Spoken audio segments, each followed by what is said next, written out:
If I sweep your barn, would you let us sleep there, sir? Mama's too weak to walk another mile." Those 13 words would shatter the silence of a man who'd sworn never to let anyone close again. What started as a desperate plea from a 6-year-old girl became the most unlikely love story the Kansas Plains had ever witnessed. Stay with me until the end of this journey, and comment below what city you're watching from. I want to see how far this story travels across the world. The summer of 1878 arrived on the Kansas Plains like a punishment from an angry god. The sun beat down mercilessly on the endless expanse of golden grass, turning the earth into a furnace that seemed determined to break the spirit of anyone foolish enough to call this place home. Heat waves shimmered in the distance, creating mirages that promised water where there was none. Hope, where hope had long since dried up and blown away with the dust. Harlan Gage stood at the fence line of his property, hammer in hand, sweat soaking through his worn cotton shirt. At 34 years old, he looked older. The kind of older that comes not from years but from carrying weight no man should have to bear alone. His face was weathered and lean, carved by wind and grief into something harder than the fence posts he was mending. Dark hair, streaked prematurely with gray at the temples, fell across his forehead as he worked. His eyes, once a warm brown according to those who remembered him from before the war, had turned to something closer to stone. The Gage Ranch sat 5 miles outside the small town of Millbrook, Kansas, far enough that Harlan could pretend the world didn't exist, close enough that he couldn't quite escape it entirely. The property had belonged to his father, then briefly to both him and his younger brother Thomas, and now, for the past 6 years, to Harlan alone. The farmhouse was sturdy but showed signs of neglect, shutters that needed painting, a porch step that sagged in the middle, windows that hadn't seen a proper cleaning since before the war. The barn, however, remained in perfect condition. Harlan couldn't explain why he maintained it so meticulously while letting the house deteriorate, except that somehow the barn felt less personal, less like admitting he was building a life here. He'd been alone since 1872, when the telegram came informing him that Thomas had died of typhoid fever in a military hospital in Virginia. They'd both survived the war itself, 4 years of hell that had tested every definition of survival, only for disease to take Thomas during what was supposed to be peacetime. The injustice of it had broken something fundamental in Harlan. He'd returned to Kansas, to this land they were supposed to work together, and found he couldn't bear the sight of Thomas's empty room, couldn't stand the silence where his brother's laughter should have been. So Harlan had retreated into himself, into work and routine and carefully constructed walls. He spoke to people in town only when necessary, brief, transactional conversations at the general store or the feed supply. He attended no social gatherings, accepted no dinner invitations, and made it abundantly clear through both word and demeanor that he preferred his own company. The townspeople had eventually stopped trying. Some called him troubled, others called him rude. A few of the older women, the ones who remembered him as a laughing boy before the war, called him heartbroken. But mostly, people just called him the hermit of the Gage Ranch and left him alone. Which was exactly how Harlan wanted it. He raised the hammer, driving another nail into the fence post with more force than strictly necessary. The physical labor felt good, gave him something to focus on besides the thoughts that churned constantly in his mind. He'd been working since dawn, and the sun was now high overhead, turning the world into a blast furnace. Sweat dripped into his eyes, and he paused to wipe his face with his sleeve. That's when he heard it. At first he thought it might be the wind. The plains were full of strange sounds, especially in the heat of summer. But then it came again, clearer this time. A voice, small and uncertain, but definitely human. "Excuse me, sir?" Harlan turned, squinting against the sun. At first he saw nothing but the shimmer of heat waves on the dusty road that led to his property. Then his eyes adjusted and he made out 2 figures, one tall, one small, standing at the edge of his land as if afraid to step any closer. His first instinct was to turn back to his work, to ignore them the way he'd ignored every other traveler who'd passed this way. But something made him hesitate. Maybe it was the way they stood there, so still and uncertain. Maybe it was the fact that he could see, even from this distance, how thin they were, how exhausted. "Sir?" The small voice came again, and now Harlan could see it was coming from a child, a little girl, maybe 6 or 7 years old, with tangled blonde hair and a dress that had once been blue, but was now faded almost to gray by sun and dust. Harlan set down his hammer and walked slowly toward the fence, stopping about 10 feet from where they stood. Up close, he could see them more clearly, and what he saw made something uncomfortable twist in his chest. The woman was young, probably not yet 30, with brown hair pulled back in a loose bun that was falling apart. Her dress was patched in several places, and her face was pale beneath the dust of travel, with a sheen of fever sweat on her forehead. She swayed slightly as she stood. One hand pressed against her side as if it hurt to breathe. The other hand was clasped tightly by the little girl, who looked up at Harlan with eyes too old and too worried for such a young face. "We don't mean to bother you," the woman said, her voice hoarse and weak. "We're just passing through, heading to—" She stopped, swaying more noticeably. The little girl gripped her hand tighter, alarm flashing across her small face. "Mama," the child whispered urgently. The woman steadied herself with visible effort. "We're heading west," she continued, "but we got separated from the wagon train yesterday, and we've been walking since—" Another pause as she struggled to breathe. "Since dawn." Harlan said nothing, his face expressionless. He'd seen travelers before, families heading west in search of better lives, men running from debts or the law, women fleeing situations they wouldn't speak about. The Kansas plains were a corridor for the desperate and the hopeful, and Harlan had long ago decided that their problems were not his to solve. He had enough of his own, but the little girl was looking at him with such desperate hope, and before he could stop himself, he was cataloging the details he wished he hadn't noticed: the woman's fever-bright eyes, the way she couldn't seem to stop shivering despite the brutal heat, the child's bare feet wrapped in strips of cloth that were stained with blood, the single canvas bag slung over the woman's shoulder that seemed to contain everything they owned in the world. "There's a town about 3 miles west," Harlan said, his voice rough from disuse. "They've got a doctor." "We tried the town," the little girl said quickly. "They said we had to keep moving, said they were full up with folks passing through." Harlan's jaw tightened. He knew exactly which town they meant. Knew, too, that "full up" was often code for "we don't want your kind here." Travelers without money were rarely welcome, especially a sick woman and a child with no man to vouch for them. "That's so," he said flatly. The woman's face flushed, whether from fever or shame, Harlan couldn't tell. "We're not beggars," she said, lifting her chin with what looked like the last of her pride. "We're willing to work for anything you might spare. Food, water, a place to rest for a few hours."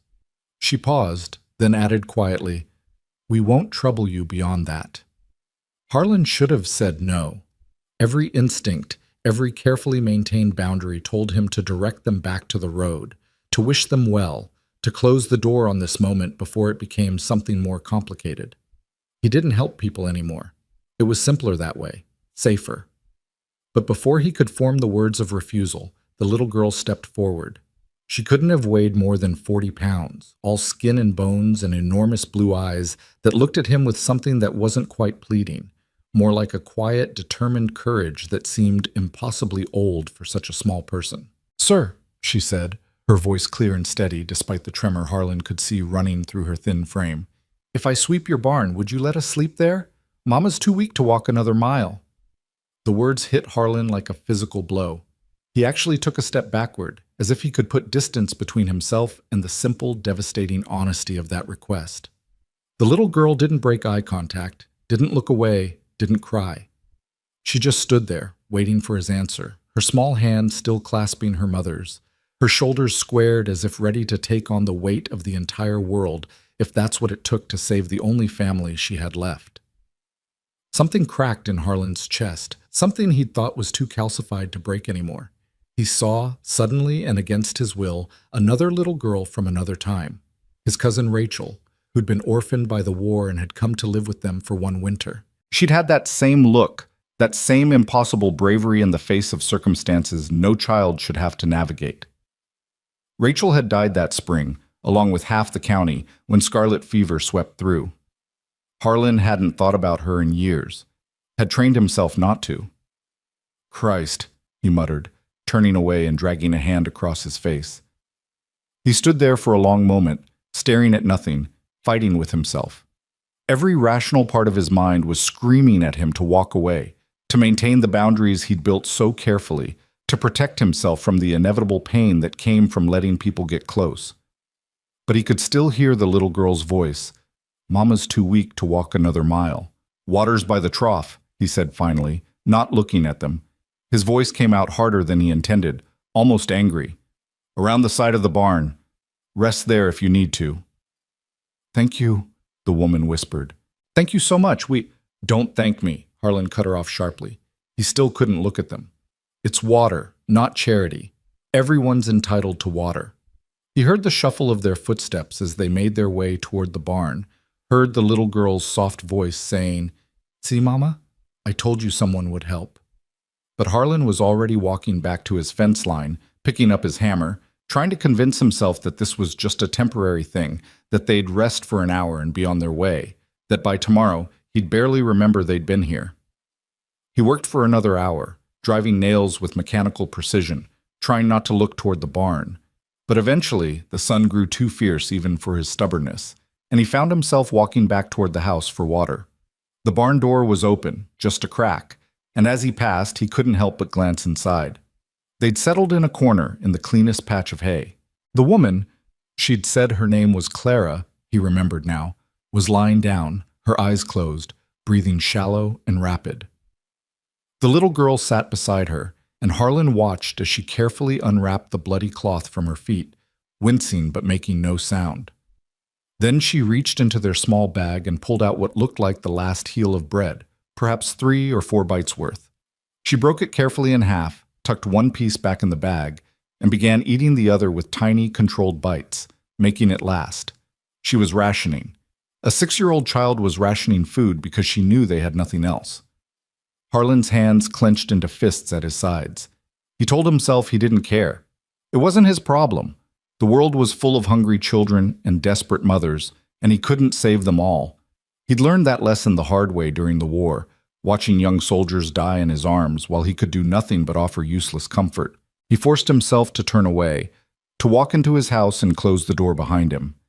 The house was dim and cool after the brutal sun outside, dust motes floating in the strips of light that filtered through gaps in the curtains. Harlan stood in his kitchen, a sparse room with a table, 2 chairs, and cooking implements that rarely got used for anything more elaborate than coffee and beans, and stared at nothing.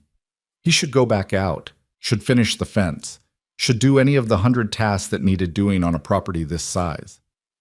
Instead, he found himself opening cupboards, pulling down a loaf of bread he'd bought in town 3 days ago, some dried meat, a jar of preserved peaches from last fall's harvest. Before he could question what he was doing, he'd arranged it all on a plate, filled a pitcher with water from the pump, grabbed 2 tin cups.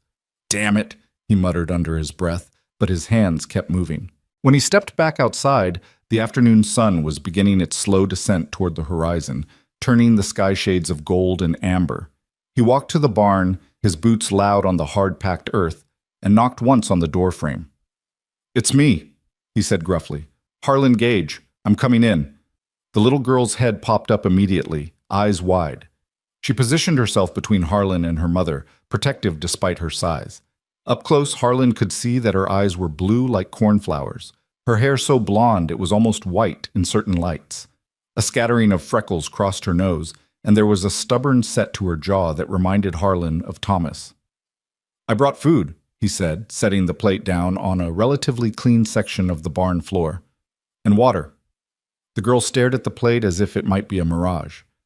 "We can't pay you," she said quietly. "Didn't ask you to." "Mama says we shouldn't take charity." "It's not charity," Harlan said, echoing his earlier words.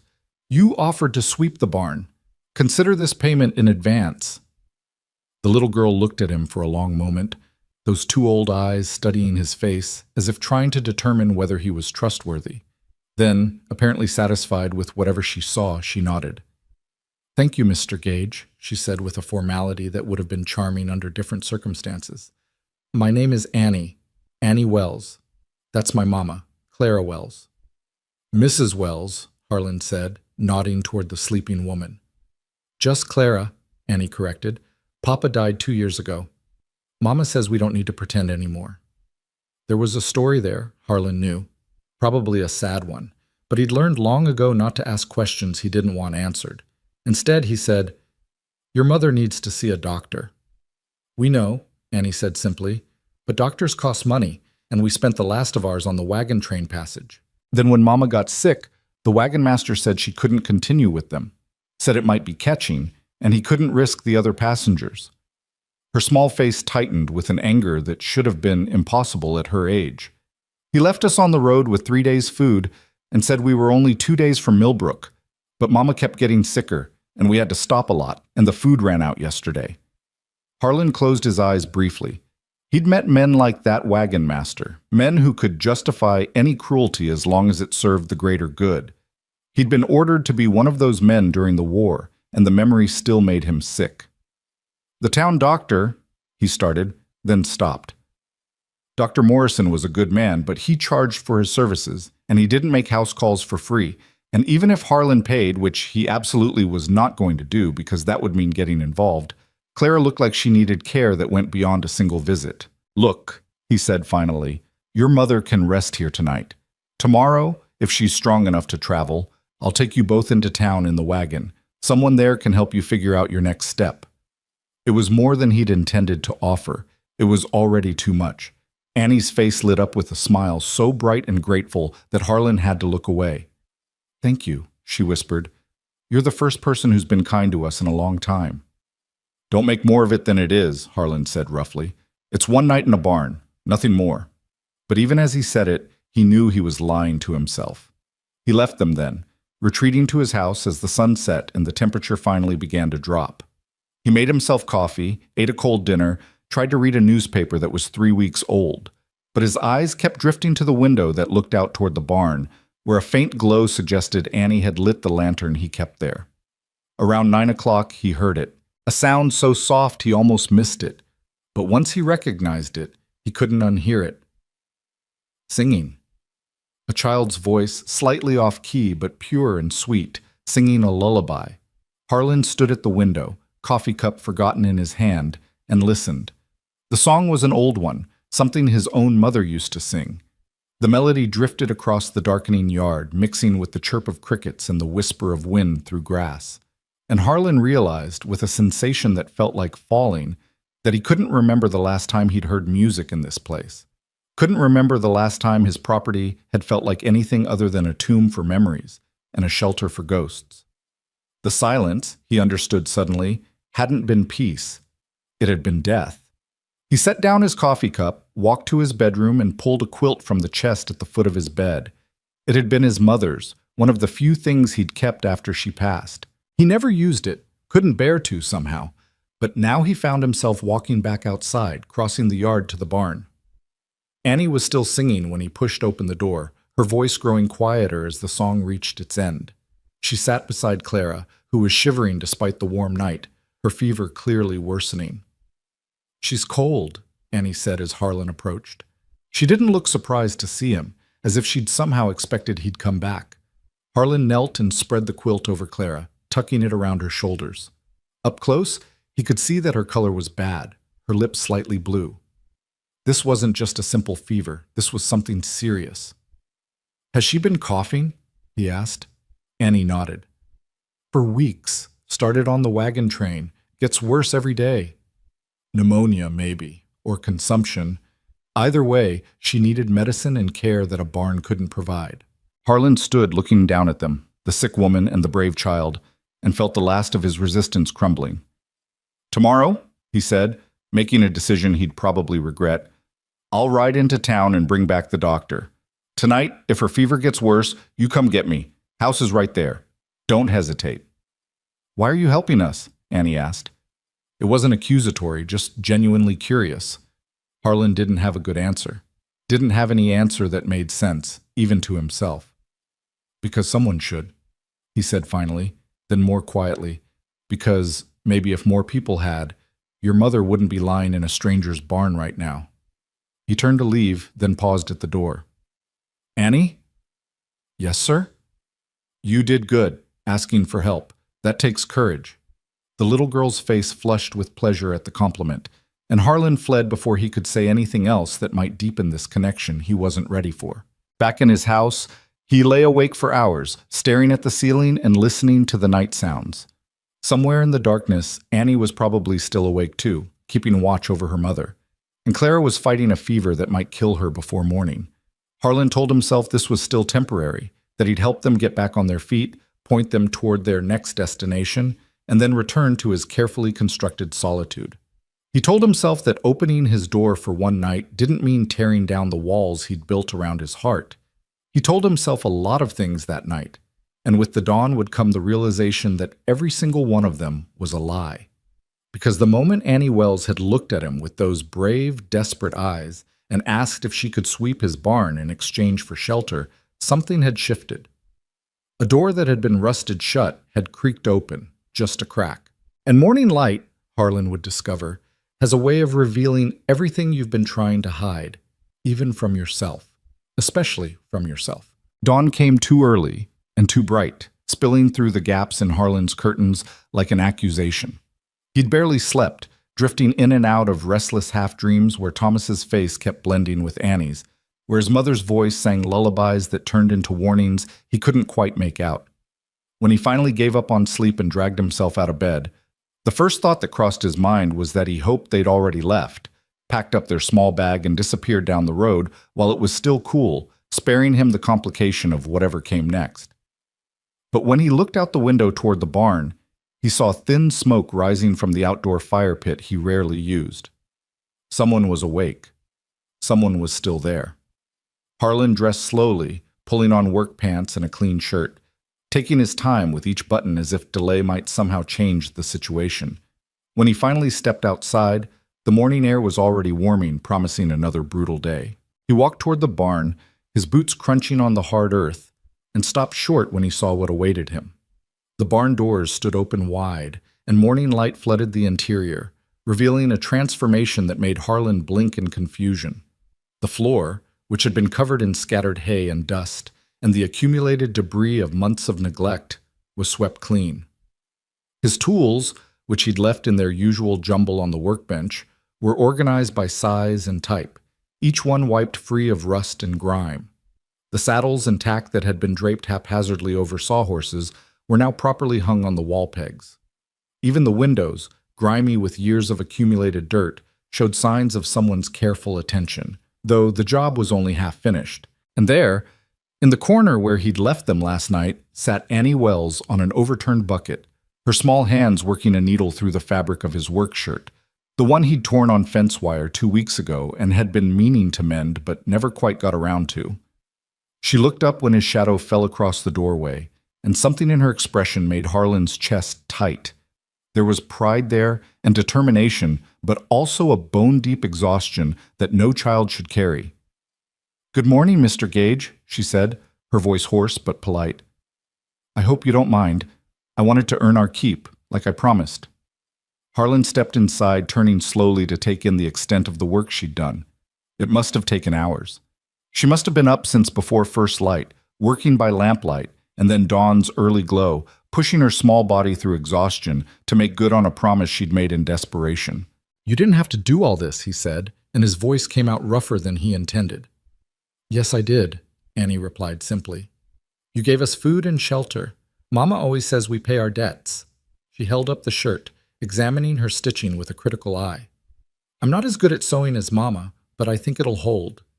Harlan crossed the barn and took the shirt from her small hands. The stitches were uneven but serviceable, each one placed with obvious care. He looked down at this child who'd worked through the night to repay a kindness that shouldn't have required repayment, and felt something shift dangerously in his chest. "Where's your mother?" he asked. Annie's face clouded. "Sleeping. She was coughing bad in the night, but it got better toward morning. I gave her some water, and she said her head hurt less." The girl's voice dropped to a whisper. "But she's still real hot, Mr. Gage. I'm scared." The admission seemed to cost her something. Harlan could see her fighting to maintain the brave facade she'd constructed, to be strong enough to carry the weight that had fallen on her 2 young shoulders. And in that moment, looking at this fierce, frightened little girl, Harlan made a decision that would change everything. "Get your things together," he said. "I'm taking your mother to see the doctor." Annie's eyes went wide. "But we can't pay us." I didn't ask if you could pay. I said I'm taking her to the doctor. Harlan's tone left no room for argument. Town's only an hour by wagon, and Dr. Morrison owes me a favor. This last part was a lie, but it rolled off his tongue easily enough. Let me see to my horse, and we'll go. He started to turn away, but Annie's small hand caught his sleeve. When he looked down, she was staring up at him with tears streaming down her face, the first tears he'd seen from her, the first crack in that impossible armor of courage. "Thank you," she whispered. "Thank you, thank you, thank you." Harlan felt something break inside him, something that had been holding firm for 6 years. He awkwardly patted her shoulder, then fled toward the house before she could see how much her gratitude undid him. Inside, he moved quickly, gathering supplies and trying not to think too hard about what he was doing.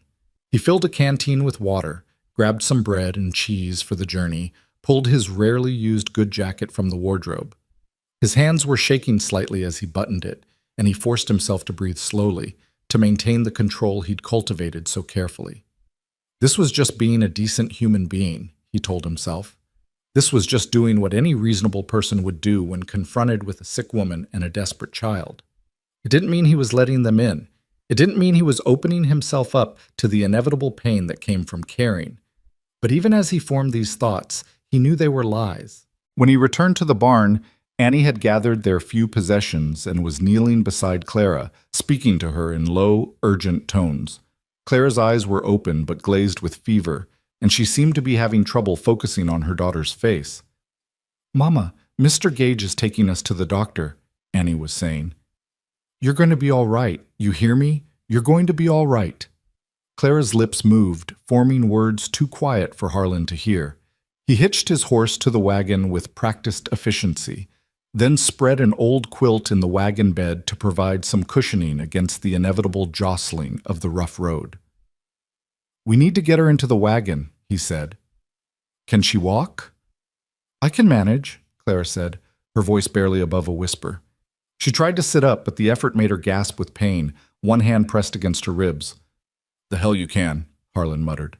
Without giving himself time to reconsider, he bent and slipped one arm under her knees, the other behind her back, and lifted.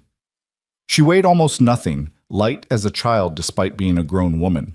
The realization of how close to starvation they must have been made his jaw clench. Clara made a small sound of protest. "Please, you don't have to. This isn't proper." "Nothing proper about dying in a barn," Harlan said bluntly, carrying her to the wagon. "And nothing improper about accepting help when you need it." He settled her as gently as he could in the wagon bed, tucking the quilt around her. Annie scrambled up beside her mother, positioning herself so Clara's head could rest in her lap. The little girl's hand smoothed her mother's hair with a tenderness that made Harlan have to look away. The ride into Millbrook took longer than usual. Harlan kept the horse to a careful walk, trying to minimize the bumps and jolts that made Clara gasp with pain. The sun climbed higher, turning the world into a furnace, and Harlan found himself grateful he'd thought to bring water. Every 15 minutes or so, Annie would coax her mother into taking small sips, speaking encouragement in that steady voice that seemed impossible from someone so young. "That's good, Mama. Just a little more. We're almost there. Mr. Gage is going to make sure you're taken care of. Everything's going to be fine." Harlan wondered who Annie was trying to convince, her mother or herself. They were about halfway to town when Clara's fever-bright eyes fixed on Harlan's back. "Why are you doing this?" she asked, her voice stronger than it had been. "You don't know us. We're nothing to you." Harlan didn't turn around, keeping his eyes on the road ahead. "Does there need to be a reason?" "In my experience, yes. Everyone wants something." There was no bitterness in her words, just a weary acceptance that made Harlan wonder what she'd been through, what series of disappointments had taught her that kindness always came with a price tag. "Maybe I just don't want your daughter's courage going to waste," he said finally. "She asked me for help. Seemed wrong to say no." He heard Clara's soft intake of breath, then silence. When he glanced back, her eyes were closed again, but there was something different in her face, a slight softening of the lines of pain and worry that had been etched so deeply there. Millbrook appeared on the horizon like a promise or a threat, depending on perspective. It was a small town, maybe 300 people if you counted generously, consisting of a main street with a handful of businesses, a church, a schoolhouse, and clusters of homes spreading out in rough approximation of organization. Harlan rarely came here anymore.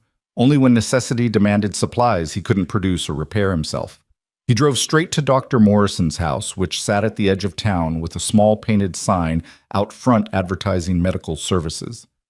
The doctor was in his 60s, a thin man with kind eyes and hands that trembled slightly with age but were still steady enough when it mattered. Harlan had always respected him, even if they'd never been particularly close. Morrison was in his garden when Harlan pulled up, tending to the medicinal herbs he grew to supplement his pharmaceutical supplies. He looked up at the sound of the wagon, his expression shifting from mild curiosity to concern as he registered the scene. "Harlan Gage," he said, setting down his trowel and wiping his hands on his apron. "Haven't seen you in town for months. What brings you—" He stopped as he got close enough to see Clara in the wagon bed. "Ah, I see. She's got fever and a bad cough," Harlan said without preamble. "Ribs hurt when she breathes. Been sick for weeks."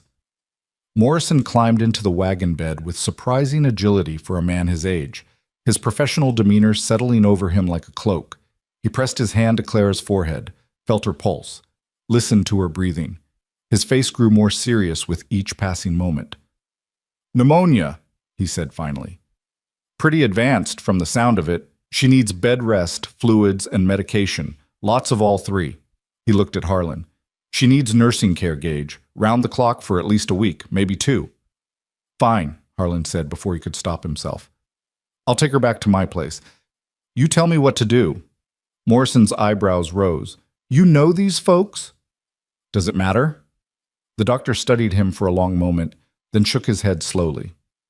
"No, I suppose it doesn't. But Harlan, nursing pneumonia is serious work. It's not just giving someone water and hoping for the best. She'll need monitoring, medication administered on schedule, help with basic functions. Are you prepared for that?"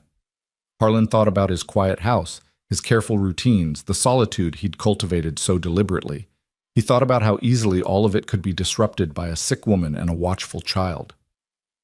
Every rational part of his brain screamed at him to find another solution, to pay for a room at the boarding house, to track down relatives who could take them in, to do anything except volunteer himself for weeks of intensive caretaking.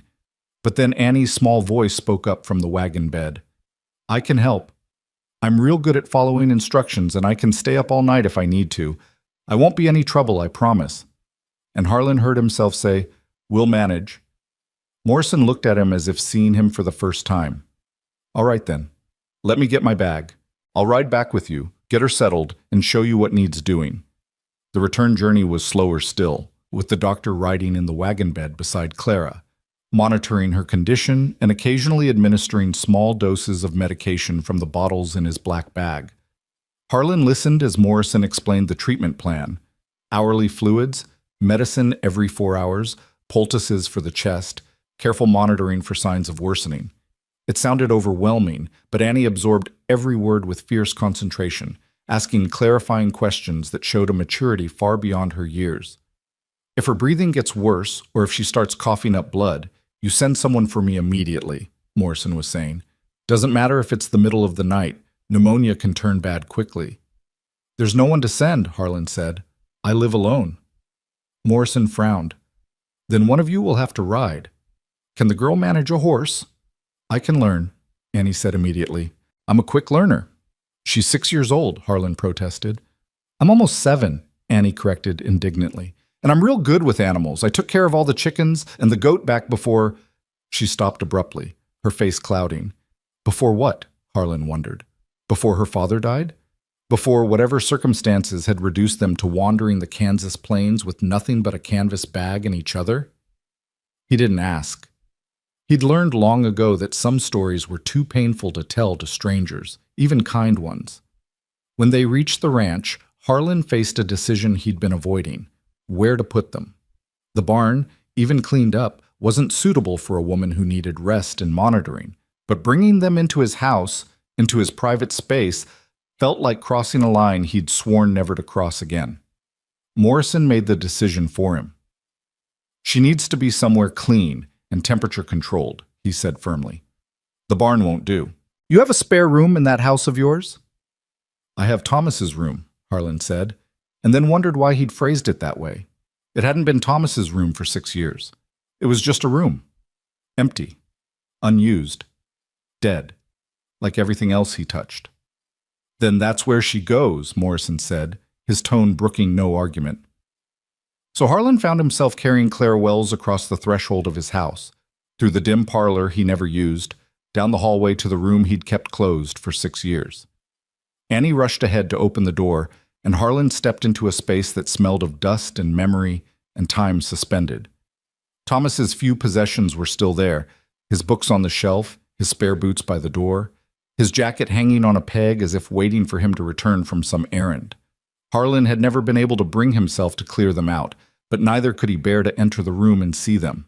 So it had remained, a shrine to a brother who wasn't coming back. Windows, Morrison said briskly, and Annie immediately set about opening them, letting fresh air and sunlight flood the space. And we'll need clean linens. Harlan, you have any? Harlan did, though they were stored in his mother's old cedar chest, and he couldn't remember the last time he'd used them. He retrieved them while Morrison directed Annie in turning down the bed and arranging pillows. When everything was ready, Harlan laid Clara gently on the mattress, and she sank into it with a sound that was half relief, half pain. For the next hour, Dr. Morrison worked with quiet efficiency, examining Clara more thoroughly, administering medication, showing Annie how to make the poultices that would help break up the congestion in her lungs. Harlan watched from the doorway, feeling like an intruder in his own home, until Morrison called him over. Pay attention, Gage. You're going to be doing this too.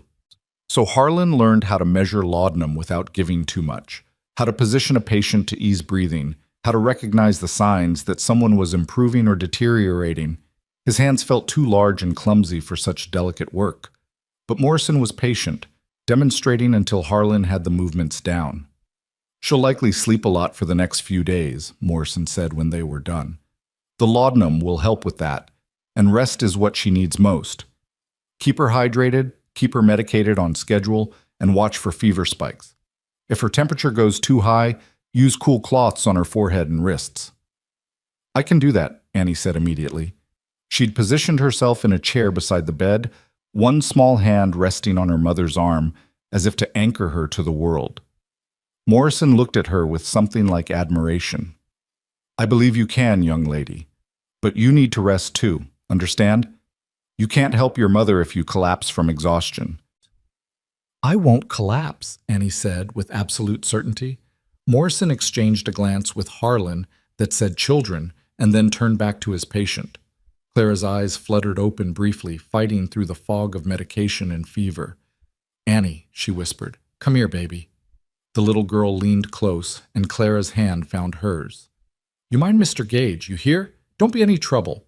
We'll leave as soon as I'm better. We won't impose. Hush, Morrison said gently. No one's imposing on anyone. Right now, you just focus on getting well. Clara's eyes sought Harlan, standing in the shadows by the door. Thank you, she said, and there was something in her voice, not just gratitude but a kind of desperate hope, that made Harlan have to look away. I don't know why you're being so kind, but thank you. Sleep, Harlan said gruffly. We'll talk when you're better. Morrison packed up his supplies and motioned for Harlan to follow him outside. On the porch, with the door closed behind them, the doctor fixed Harlan with a penetrating stare. That woman is severely malnourished and has clearly been ill for longer than a few weeks, he said quietly. The child too, though she's handling it better. They've been through something, Harlan. Something bad. I figured as much. And you're still willing to take them in? Even though you don't know them? Even though they're strangers who could be anyone? Harlan leaned against the porch railing, staring out at his land. You think I should turn them away? I think I'm surprised you're not. The Harlan Gage I know has spent the last 6 years avoiding human contact like it's contagious. Morrison's voice was gentle, but pointed. What changed? Harlan was silent for a long moment, searching for an answer that made sense. Finally, he said, That little girl asked me for help. Just asked, straight out. No shame or manipulation. and I realized I was about to become the kind of man who says no to that. He looked at Morrison. I spent 4 years in a war watching people die because no one would help them. I came home and watched my brother die because I wasn't there when he needed me. Maybe I'm just tired of watching people die. Morrison's expression softened. She's not going to die, Harlan, not if we treat her properly. But I need you to understand what you're taking on. Even if she recovers fully, which I believe she will, it's going to be at least 2 weeks before she's well enough to travel. Maybe 3. That's 2 or 3 weeks of having people in your house, in your space, depending on you. Are you truly ready for that? No, Harlan thought, but he said, I'll manage. The doctor studied him a moment longer, then nodded. I'll come back in 3 days to check on her. Sooner if you send for me. And Harlan? He paused at the steps. This is a good thing you're doing. I know you might not see it that way, but it is. After Morrison left, Harlan stood on the porch for a long time, watching the sun continue its arc across the sky. From inside the house, he could hear the faint sounds of Annie moving around, the creak of the chair as she settled in to keep watch over her mother. His house, which had been silent for so long, now held voices and footsteps and life. And Harlan couldn't decide if that terrified him or comforted him. Eventually, he forced himself to move, to check on the animals and do the evening chores that kept the ranch running. But he found his attention constantly drifting back to the house, to the window of Thomas's room where lamplight now glowed. He took longer than usual with his tasks, procrastinating the moment when he'd have to go back inside and face the reality of what he'd agreed to. When he finally entered the house, the sun was setting, painting the sky in shades of orange and purple. He found Annie in the kitchen, standing on a chair she'd dragged over to the counter, trying to figure out how his stove worked. I thought I could make some soup, she said when she saw him. Mama needs to eat when she wakes up, and soup is easy on sick people. But I can't get the fire started right. Harlan crossed to the stove and showed her how to work the damper and arrange the kindling. Within minutes, they had a fire going, and Annie was carefully measuring water into a pot with the seriousness of someone performing surgery. We have some vegetables in our bag, she said. Not much, but enough for a small pot, and I found some salt in your cupboard. I hope that's all right. It's fine. Harlan watched as she worked with careful efficiency, her small hands moving with practiced competence. You've done this before. Lots of times. Mama taught me. She said a woman needs to know how to make food from nothing, because sometimes nothing is all you have. Annie's voice was matter-of-fact, but there was an edge of sadness beneath it. When Papa was alive, we had more. He had a store in Missouri. But then he got sick, and the medicine was expensive, and after he died, there were debts, and the bank took the store, and our house and everything. She said it all without self-pity, just reciting facts. But Harlan could read between the lines, could see the shape of their story in what she didn't say. A widow with a child and no money, probably no family willing or able to help, forced to take whatever options presented themselves. And now here they were, in a stranger's house, dependent on the charity of a man who'd spent years refusing to care about anyone. I'm sorry, Harlan said, inadequate words for the weight of loss this child had experienced. Annie looked up at him, and for the first time since he'd met her, she smiled. A real smile, small but genuine. It's all right, she said. We're all right now. You're helping us. The trust in her voice, the absolute certainty that he would keep them safe, terrified Harlan more than anything else that had happened that day. They ate simple soup that evening, Annie and Harlan sitting at his kitchen table while Clara slept in the other room. Annie talked as they ate, filling the silence with stories about her life before, about her father's store and the cat they'd had and her friends at school. Harlan mostly listened, offering occasional grunts of acknowledgement, but found himself oddly comforted by the sound of her voice. When the meal was done, Annie insisted on cleaning up, moving around his kitchen with careful attention to putting everything back exactly where she'd found it. Then she looked at Harlan with sudden uncertainty. Mr. Gage? Where should I sleep? Harlan hadn't thought that far ahead. Thomas's room was occupied by Clara. The only other bedroom was his own. There was the parlor, he supposed, where he could make up a pallet in the kitchen. You take the parlor, he said finally. I'll bring some blankets. He made her a makeshift bed on the old sofa, piling on quilts until she was cocooned in softness. Annie climbed in gratefully, her eyes already drooping with exhaustion. But before Harlan could leave, her small hand caught his sleeve. "Mr. Gage, will you check on Mama during the night, in case she needs something?" "I will," Harlan promised. "And if something bad happens, you'll come get me right away." "I will." Annie studied his face in the lamplight, then nodded, satisfied. "You're a good man," she said softly. "I knew it when I first saw you.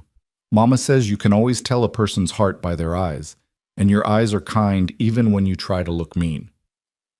Harlan didn't know what to say to that, so he simply tucked the blanket more firmly around her and turned down the lamp. He checked on Clara before going to his own room. She was sleeping deeply, her breathing labored but steady. In the lamplight, he could see her more clearly than he had before, could see that beneath the illness and exhaustion, she was probably pretty. She had fine features, a determined chin, brown hair that fell in waves around her face. There was something peaceful about her expression in sleep, as if the weight of worry she carried while awake had temporarily lifted. Harlan found himself wondering about her life before this, about the husband she'd lost and the home that had been taken from her. He wondered what it took to keep going after everything fell apart, to keep your child safe and hopeful when you had nothing left but determination. And he wondered, with a feeling uncomfortably close to fear, what it would mean for him if he started to care about the answers to those questions. In his own room, Harlan lay awake listening to the sounds of his house, sounds he'd forgotten or maybe had never really known. The creak of someone settling into sleep, the soft sigh of a sick woman shifting position, the whisper of breath that meant he wasn't alone anymore. He should have found it invasive, this disruption of his carefully maintained solitude. Instead, he found it almost comforting. Around midnight, he heard Clara coughing, a deep, racking sound that spoke of pain. Harlan rose and padded quietly to her room, finding her awake and struggling to sit up. "Easy," he said, moving to help her. He positioned pillows behind her back, easing her into a half-sitting position that Morrison had said would help her breathing. "Better?" Clara nodded, her hand pressed to her chest. "I'm sorry," she whispered. "I didn't mean to wake you." "You didn't. I wasn't sleeping." Harlan poured water from the pitcher Morrison had left and held it to her lips. She drank gratefully, her hands too weak to hold the cup herself. When she'd finished, she leaned back against the pillows, her eyes studying him in the darkness. "Why are you really doing this?" she asked. "The doctor, the medicine, letting us stay in your house. It's too much for strangers. There has to be a reason." Harlan set down the cup, considering his answer. He could lie, could offer some easy explanation that would satisfy her curiosity without revealing anything real. But something about the darkness, about her weakness and his weariness, made him tell the truth. "Because 6 years ago, my brother needed help, and I wasn't there to give it," he said quietly. "And I've been living with that ever since. So when your daughter asked me for help, I guess I figured I could either be the person who turns away or the person who doesn't, and I was tired of being the first kind." Clara was silent for a long moment. Then she said, "I'm sorry about your brother." "Me too." "We won't be a burden," she said. "As soon as I'm well enough, we'll leave. We're heading to Oregon. My sisters are there. They've been writing, asking us to come." "Why didn't you go to them after your husband died?" "Pride, I suppose, and shame. They married well, have comfortable lives. I didn't want to show up on their doorsteps as the poor widow who couldn't manage on her own." She smiled faintly. "Turns out I couldn't manage anyway, so now I have to swallow that pride." "There's no shame in needing help," Harlan said, echoing words he'd heard but never quite believed. "No," Clara agreed, "but there's shame in other things, in the choices you make when you're desperate, in the things you almost do to survive." She looked at him directly. "I want you to know, Mr. Gage, that we're respectable. Whatever the town might think, whatever assumptions they might make about a widow and her child staying with a bachelor, I'm not. "I know," Harlan said firmly. "And anyone who suggests otherwise will answer to me." Claire's eyes widened slightly. "You barely know us. Why would you defend our reputation?" "Because," Harlan said, surprising himself with the answer, "kindness isn't something we owe. It's what keeps us human. Claire's breath caught, and Harlan realized he'd just repeated her own words back to her, words Annie must have told him she'd said. A smile ghosted across her pale face. Yes, she whispered. Exactly that. They sat in comfortable silence for a moment, and Harlan found himself noticing details he'd missed before. The way lamplight caught in her hair, the delicate structure of her hands, the quiet strength in her eyes, despite her weakened state. There was something about Clara Wells that drew him, something beyond simple compassion for her circumstances, and that Harlan realized with a jolt of alarm was dangerous. You should rest, he said abruptly, standing. I'll check on you again in a few hours. Mr. Gage? Claire's voice stopped him at the door. Thank you. Not just for the help, but for seeing us as people worth helping. You'd be surprised how rare that is. Harlan didn't trust himself to respond, so he simply nodded and retreated to his own room, his heart beating faster than it should. The next few days fell into a pattern that was both strange and oddly comfortable. Harlan tended to his ranch work during the day, while Annie took charge of her mother's care with a competence that continued to astound him. She administered medicine on schedule, prepared simple meals, kept the sick room clean and aired out. She even somehow found time to sweep the house, organize his chaotic pantry, and mend more of his clothes. You don't have to do all that, Harlan told her when he found her scrubbing his kitchen floor on the third day. I like to be useful, Annie replied simply. And besides, you're letting us stay here. The least I can do is help keep your house nice. In the evenings, after chores were done, Harlan found himself sitting in Clara's room while Annie played quietly in the parlor or slept. Clara was awake more often now, the fever gradually breaking under Morrison's treatment. They talked, cautiously at first, then with increasing ease. She told him about her life in Missouri, about her husband who'd been kind but not particularly good with money, about the struggle to keep going after he died. I tried to make it work, she said one night. Tried to find work, but no one wants to hire a widow with a child. They think you'll be unreliable, or they think... She paused delicately. They think you'll be desperate enough to accept indecent proposals, Harlan finished bluntly. Clara's cheeks flushed, but she nodded. I had 3 different men offer me protection if I'd be accommodating, as if I'd trade my dignity for security. Her voice hardened. I'd rather live in a barn than do that. Which is how you ended up at my fence, Harlan said. Which is how we ended up very, very lucky, Clara corrected. She looked at him with an expression he couldn't quite read. You're not what I expected, Mr. Gage. What did you expect? I don't know. Someone who'd help grudgingly, maybe. Someone who'd make us feel like a burden. But you don't. Even when I can see it costs you something to have us here, you don't make us feel unwelcome. Harlan shifted uncomfortably. It's just basic decency. No, Clara said softly. It's more than that. Basic decency would have been pointing us toward town and giving us water. This, caring for a stranger, disrupting your life, defending our reputation, this is kindness. And kindness, Mr. Gage, is never basic. Their eyes met, and Harlan felt something pass between them. A recognition, an understanding, a connection that scared him as much as it compelled him. He stood abruptly, muttering something about checking the animals, and fled into the night. But he could still feel her gaze on him, could still hear her voice saying his name with a gentleness he didn't deserve. And he knew, standing under the vast Kansas sky with stars scattered like seeds across the darkness, that his carefully constructed walls were crumbling faster than he could rebuild them. Inside the house, lamplight glowed in the windows. Inside were voices and laughter and life. Inside was a woman who looked at him like he mattered, and a child who trusted him absolutely. Inside was everything Harlan had convinced himself he didn't want and didn't need. And the terrifying truth was that he was starting to want it so badly, it hurt. The change came gradually, like dawn creeping across the plains, so subtle that Harlan didn't notice it happening until it had already transformed everything. By the end of the first week, Clara was sitting up for short periods, her fever finally broken and her breathing easier. Annie had bloomed under the security of regular meals and a safe place to sleep, her face filling out, her smiles coming more freely.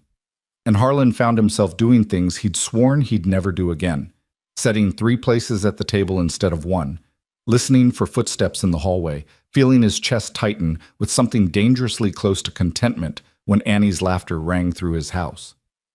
It was during the second week that word reached town about the arrangement at the Gage Ranch. Harlan had known it was inevitable. In a town the size of Millbrook, secrets lasted about as long as morning dew in August. Dr. Morrison had been discreet, but the general store clerk had noticed Harlan buying more supplies than usual, including items no bachelor would need. A ranch hand who'd been looking for work had ridden out to the property and seen Annie playing in the yard. By the time these small observations made their rounds through the saloons and sewing circles, they'd been twisted and embellished until the story bore little resemblance to truth. Harlan first heard the whispers on a Wednesday afternoon when he rode into town for supplies. He'd left Annie reading to her mother from one of Thomas's old books, both of them comfortable and healing, neither aware that the simple act of their presence in his home was being discussed and dissected by people who'd never met them.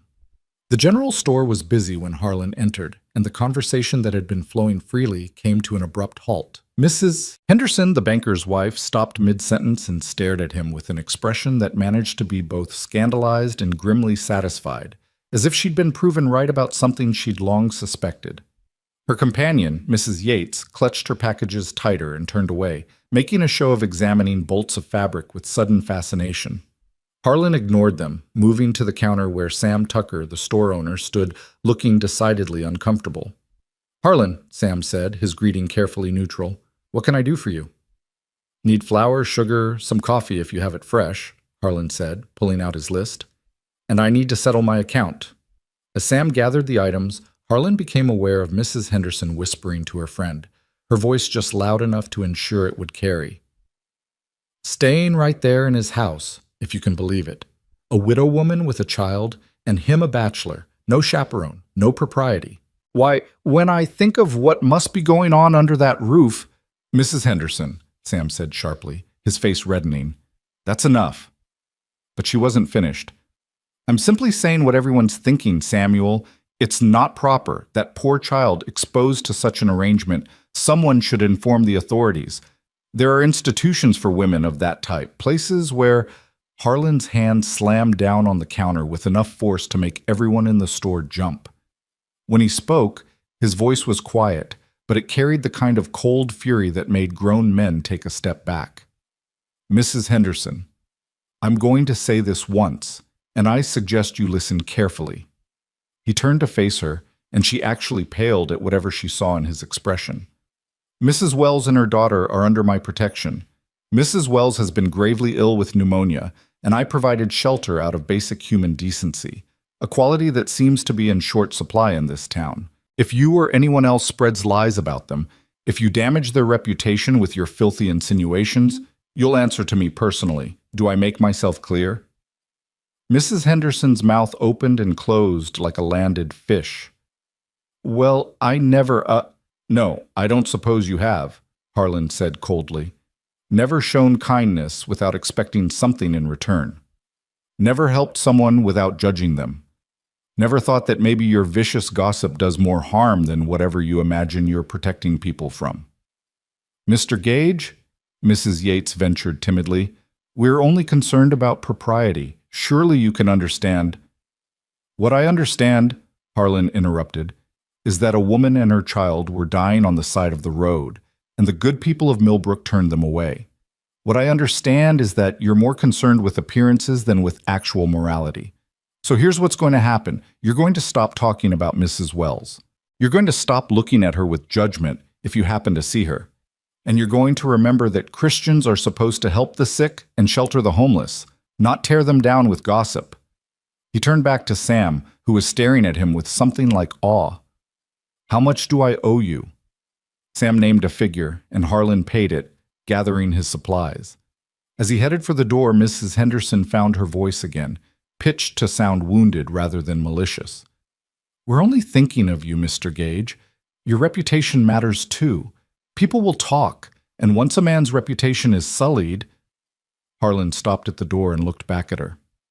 "Mrs. Henderson, I spent 4 years in a war where I watched men die in ways you can't imagine. I came home and buried my brother. My reputation is the least of my concerns. Let people talk. I'll survive." He left before she could respond, loading his supplies into the wagon with hands that shook slightly from residual anger. He'd known there would be gossip, but he hadn't anticipated how much it would infuriate him. Not for himself. He'd meant what he said about not caring what people thought of him. But for Clara and Annie, who'd already been through so much, to have their characters questioned by people who didn't know the first thing about them. Harlan. He turned to find Sheriff Tom Bradley approaching, his expression carefully neutral. Bradley was a good man, fair and steady, and Harlan respected him even if they'd never been close friends. "Tom, heard you just about took Mrs. Henderson's head off in there," Bradley said mildly. "She was spreading lies about my house guests." "So I gathered." Bradley leaned against the wagon, studying Harlan. "Look, I'm not here to lecture you. Far as I'm concerned, what you do on your own property is your business. But I wanted you to know that the talk is spreading, and it's not all friendly. Some folks are wondering if maybe the child welfare should be involved, if the situation is appropriate for a young girl." Harlan felt ice settle in his stomach. "They want to take Annie away. I'm saying some people are asking questions, and while I don't agree with them, I am responsible for the welfare of children in this county." Bradley held up a hand as Harlan's face darkened. "I'm not threatening you. I'm warning you. Dr. Morrison vouched for the situation being medical necessity, and I believe him. But if you want to shut down the gossip, the easiest way would be to make the situation more conventional." "Meaning what?" "Meaning get Mrs. Wells settled somewhere more appropriate once she's well enough. Or," Bradley paused significantly, "make the arrangement legitimate." Harlan stared at him. "You're suggesting I marry her." "I'm suggesting that married people living under one roof raises no eyebrows, while an unmarried man and woman doing so raises plenty. But that's a decision only you can make." Bradley pushed off from the wagon. "Just thought you should know where things stand. For what it's worth, I think you did a good thing, helping them. Don't let the gossips make you regret it." As Bradley walked away, Harlan stood frozen, his mind reeling. Marriage. The word itself felt foreign, impossible. He'd barely spoken to a woman in 6 years, had convinced himself he'd spend the rest of his life alone. And now a small-town sheriff was casually suggesting he marry a woman he'd known for less than 2 weeks, a woman who was depending on him for help, who had no choice but to accept whatever he offered. The thought made him sick. Not because he found Clara unappealing, quite the opposite, which was its own problem, but because suggesting marriage to someone in her position felt like the worst kind of coercion. She was vulnerable, desperate, and dependent on his charity. How could she possibly say no, even if she wanted to? How could any proposal under these circumstances be anything but him taking advantage of her situation? No. He wouldn't do that to her. He'd weather the gossip, deal with any official inquiries, and when Clara was well enough, he'd help her get to Oregon as originally planned. It was the only honorable course of action. But as he drove home, Bradley's words echoed in his mind. Make the arrangement legitimate. He found Clara sitting in a chair by the window when he returned, the first time she'd been out of bed for more than a few minutes. She was wrapped in one of his mother's old shawls, her hair loose around her shoulders, and she turned to smile at him when he entered. The smile faded when she saw his expression. "What's wrong?" she asked immediately. "What happened in town?" Harlan set down the supplies, searching for the right words. Annie was outside, playing with a stick and some rocks she'd arranged into what she claimed was a castle, so at least he didn't have to worry about her overhearing. "There's talk," he said finally, "about you being here, about the arrangement being improper." Clara's face went white, then red with humiliation. "I see," she said quietly. "Of course there is. How foolish of me to think—" She stopped, pressing her hand to her mouth. "We'll leave. As soon as I can travel, we'll leave. I won't have your reputation damaged because of us."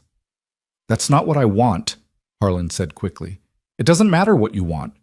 We can't stay here if it's causing you problems." Clara's voice was steady, but he could see tears gathering in her eyes. "We've already taken too much from you. I won't take your good name too. My good name is my concern, not yours." "But Annie," Clara's voice broke. "If they think the situation is inappropriate, if they involve authorities, they could take her from me. Say I'm an unfit mother. Say I'm living in sin or some such nonsense. The tears spilled over now, tracking down her pale cheeks. She's all I have, Mr. Gage. I can't lose her. I can't. Harlan crossed the room and knelt beside her chair, pulling out his handkerchief and pressing it into her hands. No one is taking Annie anywhere. I promise you that. You can't promise that.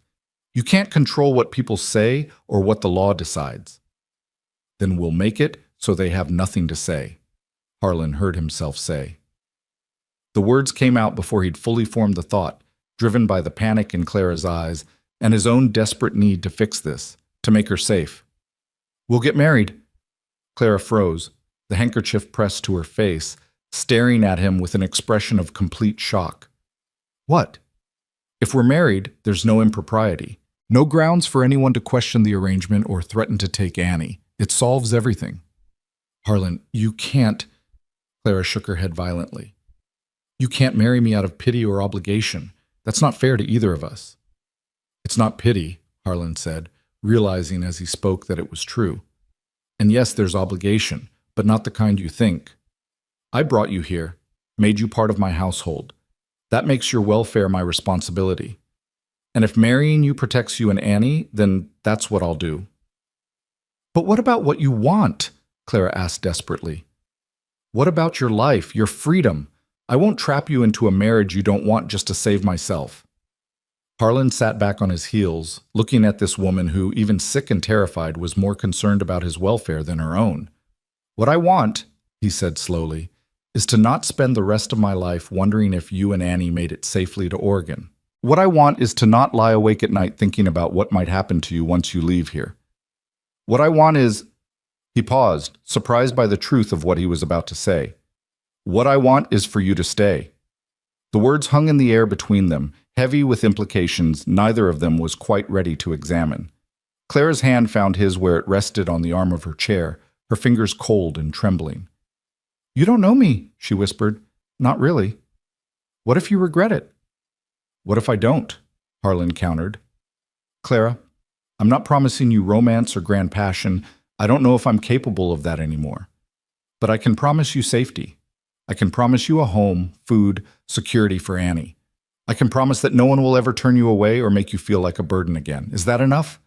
Clara searched his face, and Harlan forced himself to meet her gaze steadily, to let her see whatever truth was written there. Finally, she said, what if it's not about what's enough? What if it's about what's right? Harlan, you're a good man. You deserve more than a marriage of convenience to a woman you barely know. Maybe I deserve exactly what I'm asking for, Harlan said. A second chance to be useful. A reason to care about something beyond the next day's work. Maybe you'd be doing me a favor. That's not how marriage should work. And how should it work? Harlan asked, more sharply than he intended. Everyone marries for reasons, Clara. Some marry for love, some for security, some because it's expected. We'd be marrying for mutual benefit and honesty. That's more than a lot of people start with. Clara was quiet for a long moment, her hand still covering his. Outside, they could hear Annie singing to herself, that same lullaby she'd been singing the night they arrived. The sound of it, so innocent and trusting, seemed to make up Clara's mind. If we do this, she said carefully, it needs to be clear that it's a practical arrangement. I won't have you thinking I'm trying to trap you or take advantage. And if you ever want out, if you ever regret this decision, you tell me and we'll figure something out. I won't regret it, Harlan said with more certainty than he felt. You can't know that. No, he admitted, but I'm willing to risk it. The question is, are you? Clara took a shaky breath, then nodded. Yes, for Annie's sake, if nothing else. She needs stability, needs a home. And she's already attached to you, trusts you. That's worth more than whatever romantic notions I might have once had about marriage. The words should have felt like victory. But instead, Harlan felt an odd sense of loss. He pushed it aside, standing and offering Clara his hand to help her back to bed. Rest, he said. I'll talk to Dr. Morrison when he comes tomorrow. See what he says about you being well enough for a trip into town. We'll need a license, a minister. Harlan? Clara stopped him at the door. Thank you, not just for this, but for everything. I know you see it as obligation, but to me, to us, it's salvation. Harlan nodded, not trusting himself to speak, and left before she could see how much her words affected him. He found Annie in the yard and called her over, deciding she needed to know what was being planned. She came running, her face bright with the joy of a child who'd finally found security. "Annie, I need to talk to you about something important," Harlan said, kneeling so they were eye to eye. "Your mother and I have been discussing the future, and we think it would be best if your mother and I got married." Annie's eyes went wide, and for a moment Harlan couldn't read her expression. Then a smile broke across her face like sunrise. "Really? You mean we could stay here forever? This could be our home." "If that's what you want," Harlan said carefully. "But I need you to understand this doesn't mean I'm replacing your father. I could never do that. I'm going to be here, to take care of you both." Annie threw her arms around his neck with such force she nearly knocked him over. "I think Papa would like you," she said, her voice muffled against his shoulder. "I think he'd be glad we found someone good to look after us." Harlan held her awkwardly, unused to displays of affection but unwilling to push her away. Over her shoulder he could see Clara watching from the window, one hand pressed against the glass, her face a mix of emotions too complex to name. And Harlan thought, not for the first time, that he'd somehow managed to step into a life he'd never planned for, never wanted, and yet couldn't quite bring himself to walk away from. Dr. Morrison arrived the next morning for his scheduled visit, and after examining Clara and declaring her on the mend, Harlan pulled him aside for a private conversation. Morrison listened to the plan with raised eyebrows and a thoughtful expression. "Marriage, Harlan? That's a significant step. It's a practical solution to a practical problem." "Is it?" Morrison studied him with the penetrating gaze of someone who'd spent decades reading people. "Or is it something more that you're not ready to admit yet? Does it matter?" "It might. To you, eventually." Morrison sighed. "But I won't argue with your reasoning. The talk in town has been ugly, and it would indeed solve the problem. Mrs. Wells is agreeable?" "She is." "And you're certain this is what you want? Because once you make this commitment, Harlan, you can't unmake it without causing even more damage." Harlan thought about Clara's hand in his, about Annie's arms around his neck, about the way his house had felt less like a tomb and more like a home over the past 2 weeks. "I'm certain," he said. Morrison nodded slowly. "Then I'll speak to Reverend Williams. He owes me a favor. I treated his son's broken arm last year and never collected the full fee. I'll see if he's willing to perform a quiet ceremony. Given the medical circumstances, I think we can arrange something quickly without too much fuss." "Thank you." "Don't thank me yet," Morrison said dryly. "Marriage is complicated under the best circumstances, and these are hardly the best circumstances. You're going to have to work at it, Harlan. Both of you are." "I know." But Harlan wasn't sure he did know. Wasn't sure he understood what he was really signing up for. All he knew was that the alternative, letting Clara and Annie leave, watching them disappear down the road toward an uncertain future, was unthinkable. The next few days passed in a blur of preparation. Word spread quickly through town that Harlan Gage and the widow Wells were to be married, and reactions ranged from approval to scandal, depending on who was talking. Mrs. Henderson made it known that she found the hasty marriage highly suspicious, while others saw it as Harlan doing the honorable thing. Sheriff Bradley stopped by to offer his congratulations and assure Harlan that the marriage would put an end to any official concerns about the arrangement. Clara grew stronger each day, able to walk around the house and take short trips outside. She and Harlan moved around each other with careful politeness, neither quite sure how to navigate this new understanding between them. They discussed practical matters, where she and Annie would sleep after the wedding, Thomas's room would become theirs, how household responsibilities would be divided, what Annie's education would look like, but they carefully avoided talking about anything deeper. Annie, by contrast, was delighted with the entire situation. She threw herself into preparing for the wedding with the enthusiasm of someone planning a fairy tale. She picked wildflowers and arranged them in jars. She insisted on washing and mending Clara's best dress. She even tried to convince Harlan to wear his father's pocket watch, which he'd kept in a drawer for years. "You have to look nice," she insisted. "It's your wedding day." "It's not that kind of wedding," Harlan tried to explain. "It's just a simple ceremony, nothing fancy." But Annie wouldn't hear it. Every wedding should be special, she said, with the absolute certainty of childhood. Even if it's just us, it should still be special. So Harlan found himself digging out his good suit, the one he'd worn to his mother's funeral and hadn't touched since. He cleaned his father's pocket watch, polished his boots, even let Annie convince him to let her trim his hair with the kitchen scissors. On the morning of the wedding, Harlan woke early and stood on his porch watching the sun rise over the Kansas plains. In a few hours, he'd be a married man. In a few hours, his life would change in ways he still couldn't fully comprehend. Part of him wanted to run, to saddle his horse and ride until he couldn't hear the voice in his head telling him he was making a mistake. But a larger part, the part that had grown over the past 2 weeks, the part that had been dormant for 6 years, knew he was exactly where he needed to be. Dr. Morrison arrived mid-morning with Reverend Williams, a thin, serious man in his 50s who looked at Harlan with a mixture of sympathy and concern. "Mr. Gage," he said, shaking Harlan's hand, "Dr. Morrison has explained the circumstances. I want you to understand that marriage is a sacred covenant, not to be entered into lightly." "I understand, Reverend." "Do you? Because while I appreciate that you're trying to protect Mrs. Wells and her daughter, marriage requires more than good intentions. It requires commitment, patience, and faith." "I'm aware of what it requires," Harlan said, more sharply than he intended. "And I wouldn't be doing this if I wasn't prepared to honor those requirements." William studied him a moment longer, then nodded. "Very well. Where's the bride?" Clara emerged from the house a few minutes later, and Harlan felt his breath catch. She'd dressed in her best, a simple blue dress that she and Annie had spent the previous evening pressing and mending.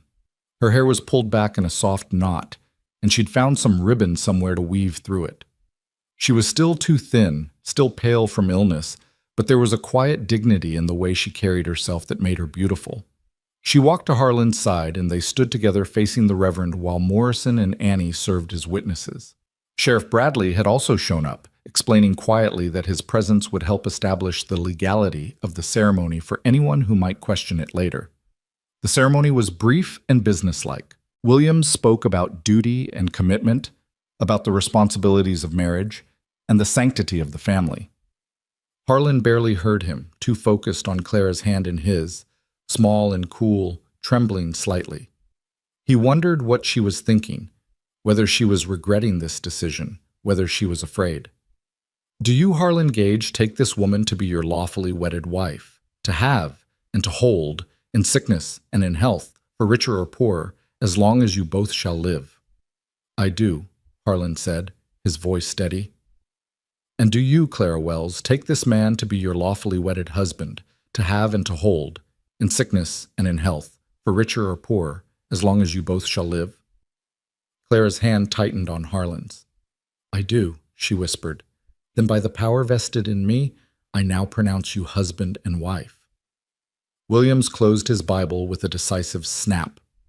"Mr. Gage, you may kiss your bride." Harlan hadn't anticipated this part, hadn't thought beyond the words and the legality. He looked at Clara, saw her eyes widen slightly, and felt panic claw at his throat. But this was what people expected, what would make the marriage seem real and legitimate. So he leaned in slowly, giving her time to pull away if she wanted to, and pressed a brief, chaste kiss to her lips. It lasted only a second, barely more than a brush of contact, but Harlan felt it like a brand. Clara's lips were soft and warm, and the brief contact sparked something in him he'd thought long dead. When he pulled back, her cheeks were flushed and her eyes were bright with tears she was fighting to control. "Congratulations," Morrison said warmly, breaking the tension. "Mrs. Gage, welcome to the family." Mrs. Gage. The name sounded foreign, impossible.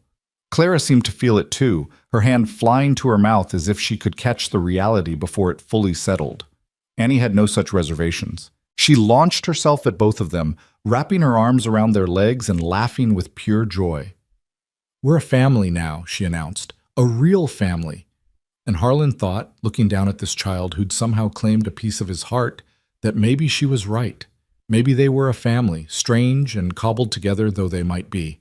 Maybe that's what family was, not blood or tradition, but choice and commitment, and showing up even when it was hard.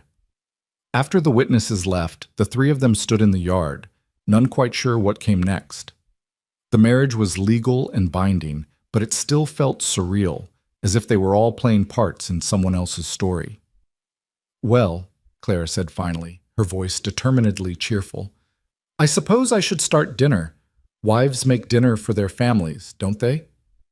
"You don't have to," Harlan started. "I want to," Clara interrupted. "I want things to feel normal, or as normal as they can be, given the circumstances." She disappeared into the house, Annie trailing after her, leaving Harlan alone with his thoughts and his newly acquired responsibilities. He looked at the ring on his finger, a simple gold band that had belonged to his father, and tried to process the reality that he was married, that he had a wife and, in essence, a daughter, that his life had been irrevocably changed by a desperate question asked 2 weeks ago at his fence line. That night, after dinner was eaten and Annie was settled in bed, Harlan and Clara faced the awkward reality of sleeping arrangements. They'd discussed it earlier, agreed that Clara and Annie would continue to share Thomas's room for now, that there was no pressure to make the marriage more than what it needed to be legally.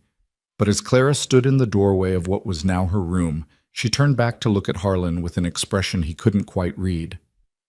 "Thank you," she said quietly, "for your honor, for not expecting, for giving me time." "Take all the time you need," Harlan said. "This marriage is on your terms, Clara, whatever you're comfortable with." "And what about what you're comfortable with?" she asked. "What about what you need?" Harlan had no answer for that. He wasn't sure himself what he needed, or if he even had the right to need anything beyond what he'd already gotten, a second chance, a reason to care, a house that felt less like a tomb. "Good night, Clara," he said, instead of answering. "Good night, Harlan," she replied, and closed the door between them. Harlan stood in the hallway for a long moment, then retreated to his own room. He lay awake for hours, listening to the sounds of his house, Clara's soft breathing, Annie's occasional sleep murmurs, the creak of wood settling, different sounds than the ones he'd grown accustomed to, but becoming familiar in their own right. And he thought about the words he'd spoken at his fence line, words that now seemed prophetic. Let them talk. I'll survive. He would survive this. The marriage, the gossip, the complicated tangle of emotions he wasn't ready to examine. He'd survived war and loss, and 6 years of self-imposed exile. He could survive having a family again. What scared him wasn't survival. It was the possibility that surviving might not be enough anymore, that after years of merely existing, he might actually want to live again. And living, Harlan was starting to understand, meant opening himself up to all the pain and joy and messy complication he'd been avoiding. It meant caring about people who could hurt him, who could leave him, who could die and take pieces of his heart with them. It meant risk. But as he finally drifted towards sleep, he found himself thinking that maybe, just maybe, some risks were worth taking. The first weeks of marriage passed in a careful dance of proximity and distance, of learning to share space with someone while maintaining the boundaries they'd agreed upon. Harlan woke each morning to the smell of coffee he hadn't made and breakfast he hadn't cooked, to the sound of Annie's chatter and Clara's soft responses. He came in from working the fields to find his clothes mended, his house cleaned, flowers on the table that hadn't been there when he left. Small changes, incremental shifts, but together they transformed his house into something he hadn't allowed it to be for 6 years. A home. Clara moved through her new role with quiet competence, managing the household as if she'd been doing it forever. She was careful never to overstep, always asking before rearranging anything, making it clear through 1,000 small gestures that she understood this was still his space, that she was a guest, even though the law said otherwise. It drove Harlan half mad with frustration he couldn't quite articulate, this constant deference, as if she was afraid he'd regret his decision and send them away. "You don't have to ask permission to use the good dishes," he said one evening when she'd inquired about setting the table with his mother's china. "You live here now, Clara. This is your house too." "Old habits," she said with a smile that didn't quite reach her eyes. "I'm still getting used to the idea that I have a right to be here." "You're my wife. You have every right." But even as he said it, Harlan knew the words rang hollow. They were married in law and in name, but there was a distance between them that no legal document could bridge. They were polite strangers sharing a house, dancing around each other with the careful courtesy of people afraid to step on toes or cross unspoken lines. Annie, by contrast, adapted to their new life with the resilience of childhood. She appointed herself Harlan's shadow, following him on his morning rounds, peppering him with questions about the ranch, the animals, the land. She had an endless curiosity about everything and a fearlessness that sometimes made Harlan's heart stop. "Can I help feed the horses?" she asked one morning, standing on tiptoe to peer into the stalls. "They're big animals, Annie. They could hurt you without meaning to." "But you'll teach me to be careful, won't you?" She looked up at him with such trust that Harlan found himself nodding before he'd consciously decided to agree. So he taught her how to approach a horse, how to read their moods, how to curry their coats and clean their hooves. He showed her how to gather eggs without startling the chickens, how to milk the cow that he'd recently purchased so Annie could have fresh milk, how to mend a fence and judge when hay was ready for cutting. She absorbed it all with the intensity of someone who'd been starving for exactly this kind of knowledge, this kind of connection. "Papa used to let me help in the store," she told him one afternoon as they worked together mucking out stalls. "I was real good at counting change and wrapping parcels. But I like this better. I like being outside, working with my hands." "Your mother must worry," Harlan said. "Seeing you do work meant for grown men." Annie shrugged. "Mama knows I need to be useful. She says everyone needs to contribute, no matter how small they are." She paused, leaning on her small shovel. "Do you think I'm useful, Mr. Gage?" "You can call me Harlan, we're family now." "Mama says that's disrespectful, that I should call you Mr. Gage or Sir." Harlan considered this. Clara was trying to maintain proper boundaries, to make sure Annie understood the formal nature of their arrangement, but something about the little girl calling him Mr. Gage, when they were shoveling manure together, felt absurd. "How about just Harlan, when it's the two of us?" he suggested. "You can use Mr. Gage when other people are around, if it makes your mother feel better." Annie's face lit up. "Really? You mean it?" "I mean it." She tested the name carefully, as if tasting something new. "Harlan, it's a strong name. I like it." Then, going back to her earlier question with the persistence that Harlan was learning was characteristic of her. "But do you think I'm useful? Or am I just in the way?" Harlan stopped working and looked at her seriously. "Annie, you're one of the most useful people I know. You work harder than most adults, and you never complain. I don't know what I'd do without your help." The smile she gave him was so brilliant it hurt to look at, and Harlan realized with a jolt of something like fear that this child had worked her way completely into his heart. That if anything happened to her, if she was taken away or hurt or lost, it would break him in ways the war and Thomas's death hadn't managed. It was terrifying, this vulnerability, this caring. And yet he couldn't seem to stop it. That evening, as had become their habit, the three of them ate dinner together at the kitchen table. Clara had made a stew from vegetables she'd planted in the garden. Another small change, the appearance of neat rows of growing things where there'd been only weeds before. Annie talked about everything she'd learned that day, and Clara listened with a mother's patient attention, occasionally catching Harlan's eye over their daughter's head with a look of shared amusement. It was during one of these ordinary moments that Harlan had the unsettling realization that he was happy. Not content or resigned or merely not miserable, but actually happy. The thought terrified him almost as much as it pleased him, because happiness was a fragile thing, easily shattered, and he'd learned through bitter experience not to trust it. After Annie was sent to bed, Clara and Harlan lingered over coffee in the lamplight. It had become their routine, these quiet evening conversations where they talked about the day's events, about Annie's progress, about plans for the ranch.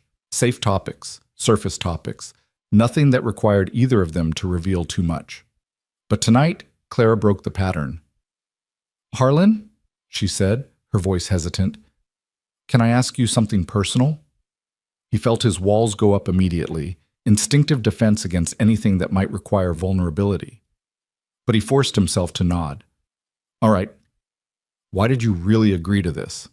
To marrying me?" She held up a hand when he started to give his practiced answer. "Not the reasons you told me before, about protecting us or doing the honorable thing. The real reason. Because I don't think you're the kind of man who does things purely out of duty."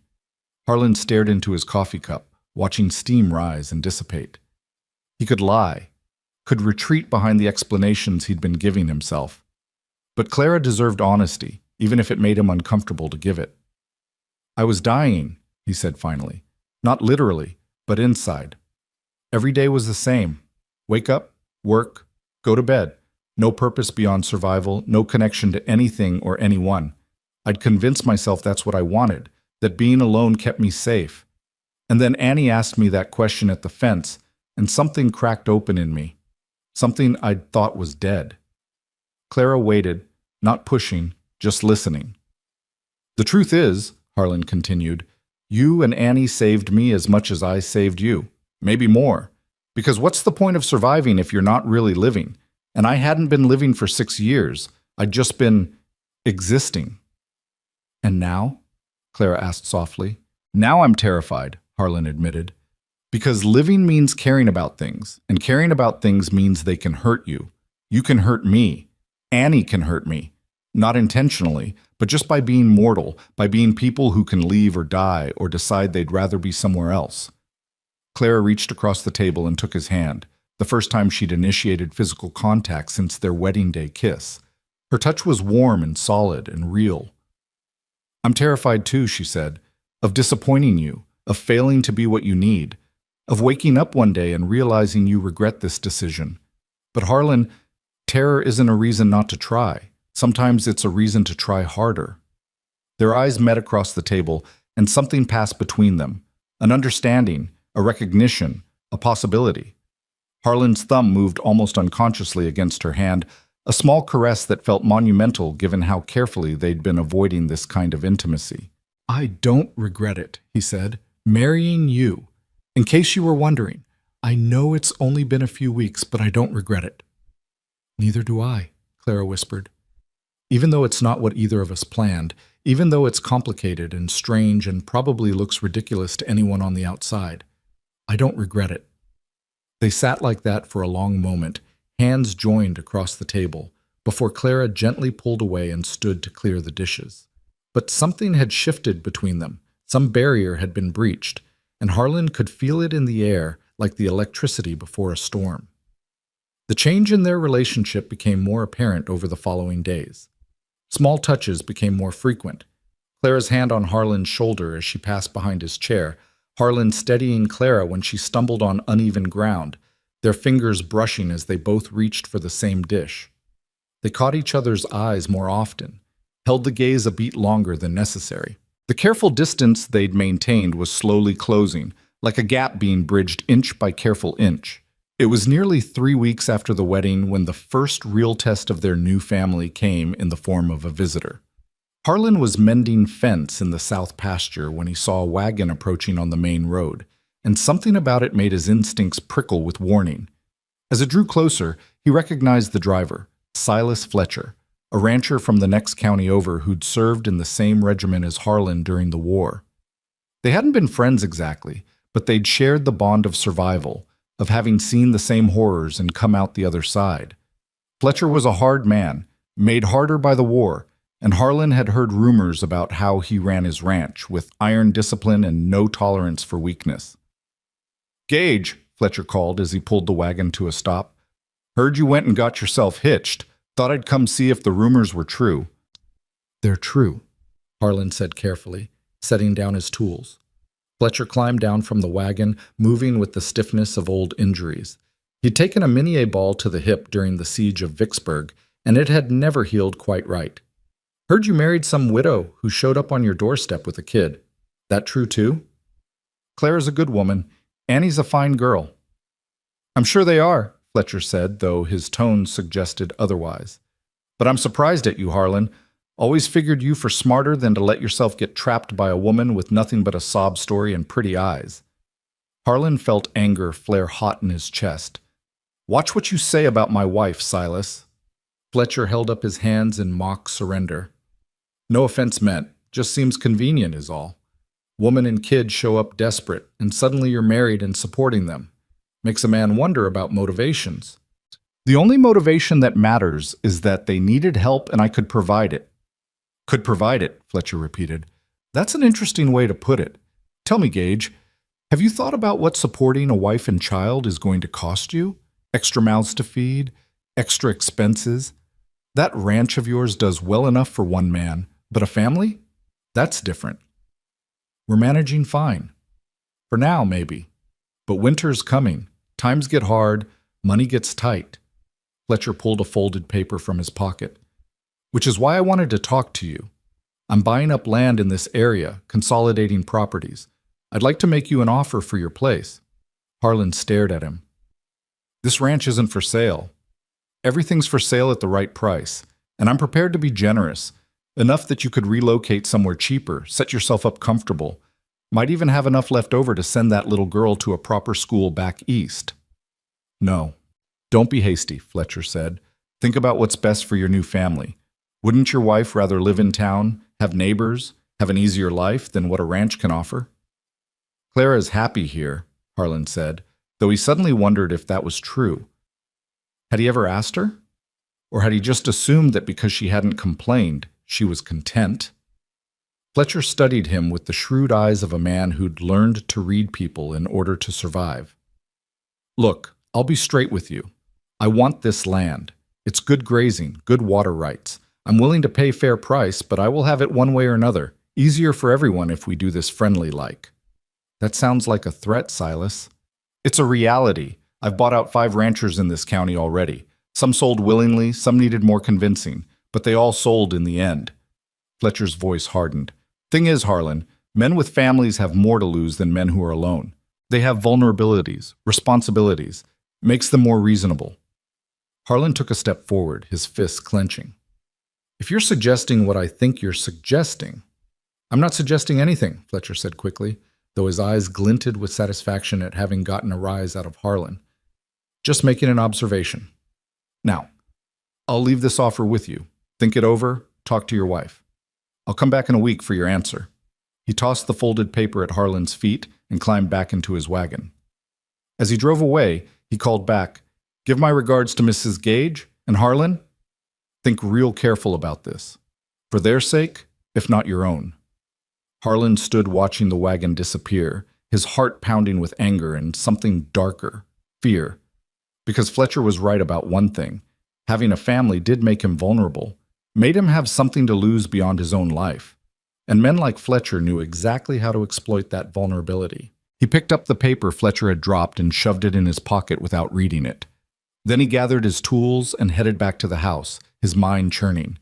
Clara was in the kitchen when he entered, kneading bread dough with flour dusting her arms.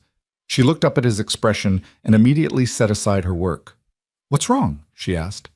Harlan told her about Fletcher's visit, about the offer, and the thinly veiled threats.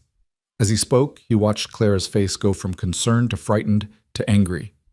He can't force you to sell, she said when he finished. Can he? Not legally, no.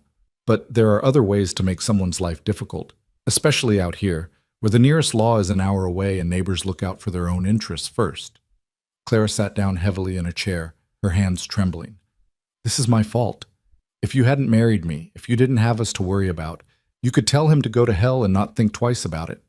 This has nothing to do with you, Harlan said firmly. Fletcher's been buying up land for months. He would have come after my ranch regardless. But he wouldn't have leverage, Clara said quietly. That's what I am now, isn't it? Leverage. A vulnerability. Something that can be used against you. Harlan crossed the kitchen and knelt in front of her chair, taking her flour-dusted hands in his. Listen to me. You are not a vulnerability. You're not leverage. You're my wife, and this is your home, and no one, not Fletcher, not anyone, is going to take that away from us.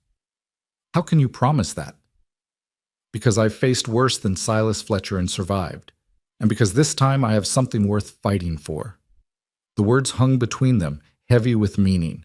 Clara's eyes searched his face, and whatever she saw there made her lean forward and press her forehead to his. I'm scared, she whispered. So am I, Harlan admitted. But we'll figure this out together. That's what families do, right? Before Clara could respond, Annie burst through the door, her face flushed with excitement. Harlan, come quick! There's a mama cat in the barn with kittens, 4 of them, and they're so tiny. The moment of intensity between Harlan and Clara broke, and they both turned to look at Annie's enthusiastic face. Despite the tension of Fletcher's visit, despite the fear and uncertainty, Harlan found himself smiling. Show me, he said, standing and offering Clara his hand to help her up. They followed Annie to the barn, where she'd indeed discovered a stray cat that had made a nest in the hayloft. The tiny kittens were barely a week old, eyes still closed, mewing softly as they nursed. Annie was vibrating with barely contained excitement.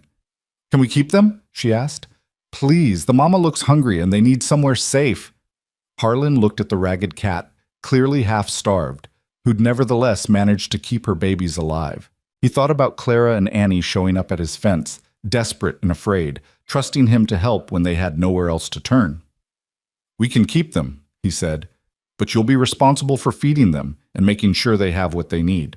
"I will," Annie promised. "I'll take such good care of them. You'll see."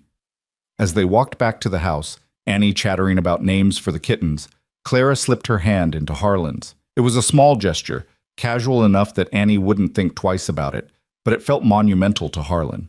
It felt like trust, like partnership, like they were becoming something real instead of just a legal arrangement.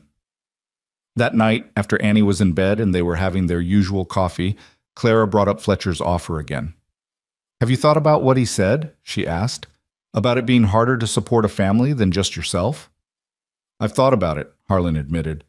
"But Clara, I'm not selling. This land, it's all I have left of my family. My father built this ranch from nothing. Thomas and I were supposed to work it together, build it into something bigger. Selling it would feel like giving up on all of that. Even if keeping it puts us in danger, I won't let Fletcher hurt you or Annie. I promise you that." Clara studied him over the rim of her coffee cup. "You can't promise that, Harlan. Not really. Men like Fletcher, they don't play fair, and if he decides he wants this land badly enough..." She trailed off, unable or unwilling to finish the thought. "Then I'll fight," Harlan said simply. "I've fought before. I know how. That's what scares me. I don't want you to have to fight. I don't want Annie growing up in a place where violence is always lurking at the edges." Clara set down her cup, her hands trembling. "Maybe we should consider his offer. Maybe we should take the money and start fresh somewhere else, somewhere we could all be safe." Harlan felt something twist in his chest, hurt that she'd suggest leaving, fear that she wanted to, anger at Fletcher for putting them in this position. "Is that what you want? To leave?" "I want us to be safe," Clara said. "I want Annie to grow up happy and secure. I want..." She stopped, seeming to struggle with words. "I want to not lose this. Whatever we're building here, whatever this is becoming, and I'm afraid that if we stay, if we fight, we'll lose it anyway." "Or we'll fight and win," Harlan countered. "Or we'll fight and lose, but at least know we tried." "Clara, I'm not going to make decisions out of fear. That's not living, it's just surviving. And I'm done with just surviving." Clara looked at him for a long moment, her eyes reflecting the lamplight and something deeper, respect, maybe, or understanding. "All right," she said finally. "Then we stay. We fight if we have to. But Harlan, promise me something." "What?" "Promise me you'll be careful, that you won't take unnecessary risks, because you're not alone anymore. What happens to you happens to all of us." The weight of that responsibility should have felt crushing, but instead Harlan found it oddly grounding. He had people depending on him, yes, but he also had people to depend on. He wasn't carrying everything alone anymore. "I promise," he said. They finished their coffee in comfortable silence, and when they stood to retire for the night, Claire surprised him by standing on tiptoe and pressing a brief kiss to his cheek. "Thank you," she said softly, "for not making me feel foolish for being afraid." Before Harlan could respond, she'd slipped away to her room, leaving him standing in the kitchen with his hand pressed to the spot where her lips had touched, his heart doing something complicated and unfamiliar in his chest. Over the next few days, Harlan found himself hyper-aware of potential threats. Every unfamiliar rider on the road made him tense. Every unexpected noise at night had him reaching for the rifle he now kept closer at hand. He tried not to let Clara and Annie see his vigilance, but Clara was too observant to miss it entirely. "You're worried," she said one morning as she caught him scanning the horizon for the third time in an hour. "Just being careful." "There's a difference between careful and consumed," Clara said gently. "Harlan, we can't live in fear. That's not any kind of life, especially not for Annie." She was right, and Harlan knew it, but knowing it and acting on it were two different things. He'd spent too long in war, where constant vigilance meant survival, to easily shake the habit now that threat had returned to his life. The week passed slowly, each day dragging toward Fletcher's promised return visit. Harlan threw himself into work, pushing harder than necessary, as if exhausting his body might quiet his mind. Clara and Annie maintained their routines. Clara with determined cheerfulness, and Annie with the obliviousness of childhood. They were trying to keep things normal, and Harlan loved them for it, even as he couldn't fully shake his tension. When Fletcher's wagon appeared on the horizon exactly 1 week after his first visit, Harlan was ready. He'd spent the previous evening cleaning and loading his rifle, not because he planned to use it, but because he wanted Fletcher to know he was prepared to if necessary. He met Fletcher at the property line, making it clear the man wouldn't be welcome any closer to his house. "Gage," Fletcher said by way of greeting, "I'm here for your answer." "The answer's no," Harlan said flatly. "This ranch isn't for sale, and it won't be for sale next week or next month or next year, so you can stop making offers and move on to harassing someone else." Fletcher's expression hardened. "That's disappointing. I'd hoped you'd be more reasonable." "I'm being perfectly reasonable. You're the one who can't take no for an answer.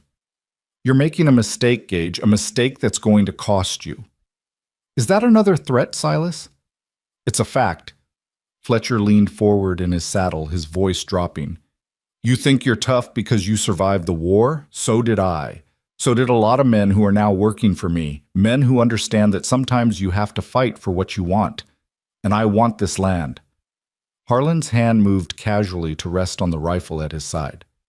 "Then you're going to be disappointed, because this land is mine, legally and rightfully, and I will defend it and my family with everything I have. Do we understand each other?" For a long moment, they stared at each other, two men who'd seen war and knew exactly what they were threatening. Then Fletcher smiled, though it didn't reach his eyes. "We understand each other perfectly," he said. "I'll be seeing you around, Gage, you and your family." He turned his wagon and rode away, and Harlan stood watching until he was out of sight, his hand still on his rifle, his heart pounding with anger and fear and determination. When he returned to the house, he found Clara waiting on the porch, Annie playing with the kittens nearby.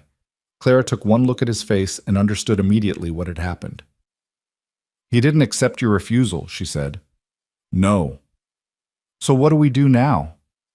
Harlan looked at his wife, at the child who'd become like a daughter to him, at the home they'd built together over these few short weeks.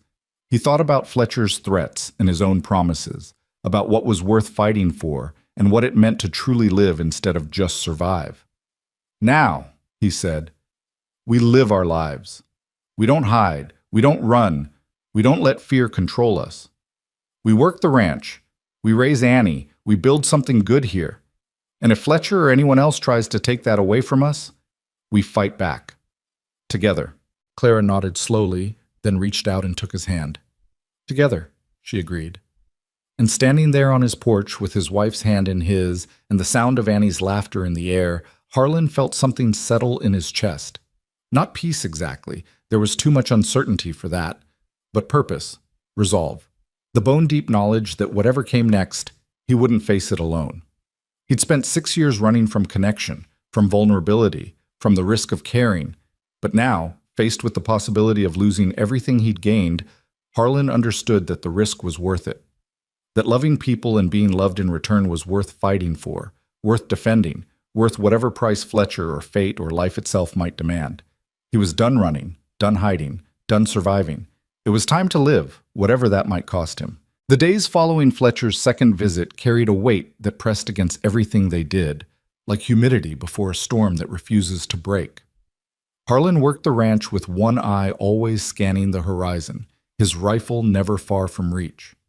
Clara went about her household tasks with a determined normalcy that was more defiant than peaceful, refusing to let Fletcher's threats steal the life they were building. And Annie, blessedly unaware of the adult tension swirling around her, continued to grow and bloom like the wildflowers she loved to pick. It was Annie who first noticed the fence damage 3 days after Fletcher's visit. She came running to find Harlan in the south pasture, her face flushed with exertion and concern. Harlan, she called, stumbling over rocks in her haste. The fence by the creek. It's all broken down, and some of the cattle got out. Harlan's jaw tightened. He'd checked that fence 2 days ago, and it had been solid. This was no accident. He followed Annie to the creek and found exactly what he'd expected. Fence posts deliberately pulled up, wire cut cleanly with tools, and half a dozen head of cattle wandering loose on the wrong side of his property line. "Stay here," he told Annie. "I need to round up the cattle." "I can help," she insisted. "I know how to herd them. You showed me." Harlan wanted to refuse, wanted to keep her away from anything connected to Fletcher's sabotage, but they needed to get the cattle back quickly before they wandered too far or onto another rancher's land. So he nodded, and together they spent the next 2 hours driving the animals back through the gap and into the pasture. By the time they'd finished and temporarily repaired the fence, the sun was setting and Harlan's anger had settled into something cold and hard. This was just the beginning, he knew. Fletcher would keep pushing, keep causing problems, until Harlan either sold or fought back in a way that would give Fletcher legal justification for retaliation. Clara took one look at his face when they returned and sent Annie to wash up for supper while she pulled Harlan aside. "It was Fletcher, wasn't it?" she said quietly. "No way to prove it, but yes." "What are we going to do?" Harlan looked at his wife, her face worried but determined, her hands clasped together to keep them from trembling, and made a decision. "Tomorrow, I'm riding into town. I need to talk to the sheriff, need to document what's happening even if we can't prove who's behind it. And I need to—" He paused, then continued, "I need to talk to some people. See if Fletcher's done this before, if there are others he's pushed out." "I'm coming with you," Clara said immediately. "Clara, no arguments, Harlan. If we're in this together, then we're in it together. Besides, Annie needs some new shoes, and I could use some supplies. We'll look like a normal family doing normal errands. No one needs to know you're investigating Fletcher." The word family sent a warmth through Harlan's chest despite the circumstances. "All right," he agreed. "We go together." That night, after Annie was asleep, Harlan found himself unable to settle. He stood on the porch watching the stars, listening to the night sounds of the ranch, when he heard the door open behind him. Clara emerged wrapped in a shawl, 2 cups of coffee in her hands. "Couldn't sleep either?" she asked, offering him a cup. "Too much thinking." Clara leaned against the porch railing beside him, close enough that their shoulders nearly touched. "What are you thinking about?" "About how much easier this would be if I didn't have anything to lose," Harlan admitted. "When it was just me, I could take risks without worrying about consequences. Now every decision affects you and Annie, and I keep second-guessing myself." "That's called caring," Clara said softly. "It's supposed to be complicated." "I'm not good at complicated." "None of us are. We just do our best and hope it's enough." Clara turned to look at him, her face barely visible in the starlight. "Harlan, I need to tell you something about why we were really on that wagon train, about what happened after my husband died." Harlan felt her tension and set down his coffee cup to give her his full attention. "You don't have to tell me anything you're not ready to share." "I want to. I need you to know." Clara took a breath. "After William died and we lost the store and the house, I had 3 choices. I could go to my sisters and admit I'd failed, which my pride wouldn't let me do. I could accept one of those protection offers from men who saw a desperate widow as an opportunity, or I could find another way." She paused, and Harlan waited, sensing this was difficult for her. "I worked as a seamstress for a while, but it barely paid enough for a room and food. Then a woman approached me. Mrs. Holbrook, she called herself, though I doubt that was her real name. She ran a boarding house in Kansas City, but it wasn't really a boarding house. It was—" Clara's voice dropped. "It was a place where men came to find company, if you understand my meaning." Harlan understood, and his heart ached for what she must have endured. "She offered me work," Clara continued. "Said I could make enough in a month to get us to Oregon, to my sisters, to safety. And I was so desperate, so tired of watching Annie go hungry, that I almost said yes. I was packed and ready to leave Annie with a neighbor for the night, ready to do whatever it took to survive." "But you didn't," Harlan said quietly. "But I didn't. Because Annie looked at me that night and said, 'Mama, you always tell me we're respectable. What does that mean?' And I realized that if I went to Mrs. Holbrook's, I could never again look my daughter in the eye and tell her we were respectable. I could never teach her to value herself if I didn't value myself. Claire's voice broke. So I took the money I'd saved for boarding house rent, bought passage on the wagon train instead, and told myself we'd make it somehow, that God or fate or whatever force governs this world would provide a way. And then the wagon master abandoned you. And then you found us. Clara turned to face him fully now. Don't you see, Harlan? You weren't just shelter from a storm.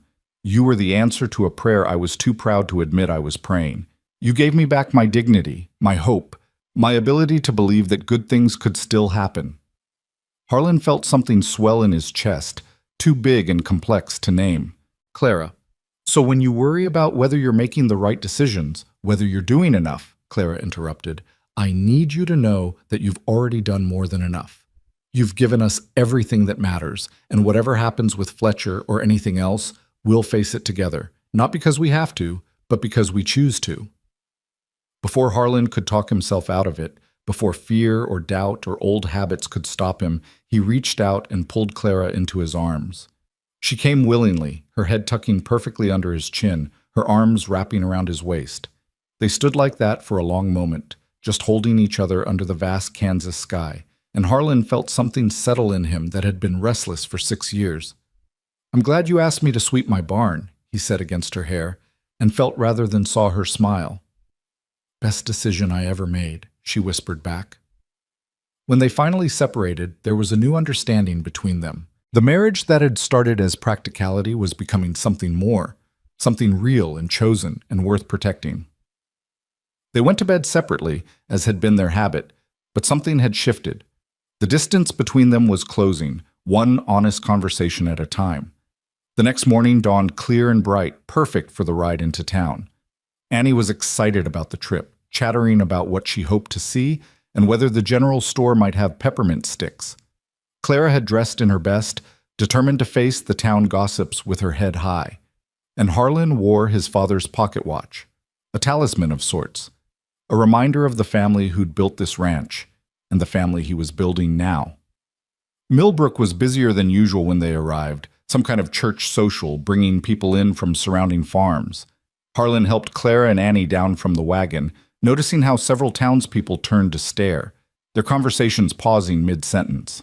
He felt Clara stiffen beside him and took her hand deliberately, publicly, making it clear they were united. Hold your head up, he murmured to her. We have nothing to be ashamed of. Clara squeezed his hand gratefully and did exactly that, walking beside him with quiet dignity as they made their way to the sheriff's office. Sheriff Bradley looked up from his desk as they entered, his expression shifting from neutral to concerned when he saw Harlan's face. Tom, Harlan said, I need to report some property damage. Someone cut my fence by the creek. Let cattle loose. Bradley pulled out a notepad. When did this happen? Night before last, best I can figure. Found it yesterday morning. Harlan gave him the details, careful to stick to facts and not mention his suspicions about Fletcher. But Bradley was no fool. When Harlan finished, the sheriff set down his pencil and looked at him directly. This have anything to do with Silas Fletcher's interest in your property? Can't prove it does, but the timing's suspicious. Bradley sighed. Fletcher's been doing this all over the county. Fence damage, mysteriously spooked cattle, equipment going missing. Nothing we can pin on him directly, but it's always ranchers he's made offers to who experience the problems. And you can't stop him? Not without proof. And Fletcher's smart. He never gets his own hands dirty. Bradley leaned back in his chair. But I'll tell you what I told the others. Document everything. Write down dates, damages, costs. Build a paper trail. Eventually, he'll slip up or push too hard, and when he does, I'll have enough to bring charges. How many others? Clara asked. How many ranchers has he done this to? 5 that I know of. 3 sold and left the county. 2 are still holding out, but it's costing them. Bradley looked apologetic. I wish I could do more, Harlan, but my hands are tied without evidence. They left the sheriff's office more discouraged than when they'd arrived. Legal protection was useless if the law couldn't act, and Fletcher knew it. As they walked toward the general store, Harlan found himself scanning the street, looking for Fletcher or his men, on edge in a way that made him hate what this situation was turning him into. At the general store, Sam Tucker greeted them warmly, pointedly ignoring the disapproving looks from Mrs. Henderson and her circle of friends who were browsing fabrics in the corner. Annie immediately gravitated toward the candy jars, her eyes wide with longing, and Clara smiled despite the tension. "Pick one treat," she told Annie. "Just one." While Clara helped Annie make her selection and then looked at shoes, Harlan pulled Sam aside. "I need to ask you something. Those ranchers who sold to Fletcher, do any of them still live around here? Anyone I could talk to?" Sam's expression grew troubled. Most moved away, but Jim Morrison, no relation to the doctor, he's still in the county, lives in a small house on the edge of town. Sold his ranch to Fletcher last spring. He lowered his voice. Lost his barn in a fire 2 weeks before he sold. Never could prove it was arson, but Harlan understood. "Can you give me his address?" Sam wrote it down, then hesitated. "Harlan, be careful. Fletcher's got friends in this town, people who benefit from his business. Not everyone's going to be happy about you asking questions." "Noted." They finished their shopping and loaded the supplies into the wagon. Harlan told Clara he needed to make one more stop and drove to the address Sam had given him. Jim Morrison's house was small and shabby, the home of a man who'd lost everything. When Morrison answered the door, Harlan saw defeat written in every line of his weathered face. "Mr. Morrison, my name's Harlan Gage. I'm sorry to bother you, but I was hoping you could spare a few minutes to talk about Silas Fletcher." Morrison's face hardened. "You one of his men?" "No, sir. I'm someone he's trying to force off my land. I heard what happened to you, and I wanted to know the truth." Morrison studied Harlan for a long moment, then glanced past him to where Clara and Annie waited in the wagon. Something in his expression softened. "You got a family," he said. "That makes it harder." "Makes what harder?" "Saying no to him, standing your ground." Morrison stepped aside. "Come in. Your wife and daughter, too. This ain't a conversation to have in the street." In Morrison's sparse parlor, with Annie playing quietly with her new kitten toy in the corner, Morrison told them his story. It was a familiar pattern: Fletcher making an offer, Morrison refusing, then a series of escalating problems. Fence damage, like Harlan had experienced, then equipment sabotage. Then his prize horse turned up lame. And finally, the fire that destroyed his barn and killed 3 of his cattle. "Sheriff said he couldn't prove nothing," Morrison said bitterly. "But I know what I know. 2 days after the fire, Fletcher showed up with a new offer, lower than the first one since my property was worth less now. Said I could take it, or wait for things to get worse." He looked at his hands. "I had a wife and 2 young sons. I couldn't risk them getting hurt. So I sold." Clara's hand found Harlan's, squeezing tight. "Where are they now? Your family?" "Kansas City. I work in a factory there, save every penny I can. Someday, maybe I'll have enough to buy land again. Someday." But his voice held no conviction, and Harlan knew Morrison understood that someday would never come. "Did you ever see any of Fletcher's men?" Harlan asked. "Anyone you could identify?" "Saw shadows once or twice, heard horses in the night. But see them clear enough to testify in court? No." Morrison leaned forward. "Mr. Gage, I'm going to tell you what I wish someone had told me. Fletcher always wins. He's got money, connections, men willing to do his dirty work. And he's patient. He'll keep pushing until you break or sell or—" He glanced at Clara and Annie. "Until something happens that makes you realize no piece of land is worth losing what really matters." "That's exactly what he's counting on," Harlan said quietly. "That we'll all be too afraid to stand up to him." "Sometimes fear is smart," Morrison said. "Sometimes it keeps you alive." They thanked Morrison for his time and left, the weight of his words settling heavy on all of them. On the ride home, Annie fell asleep against Clara's shoulder, exhausted from the excitement of town.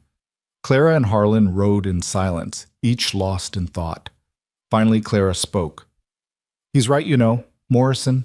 No land is worth losing your family over." "I'm not going to lose you," Harlan said. "You can't promise that." "Yes, I can, because I'm not going to let Fletcher dictate how we live. I'm not going to let him win through intimidation."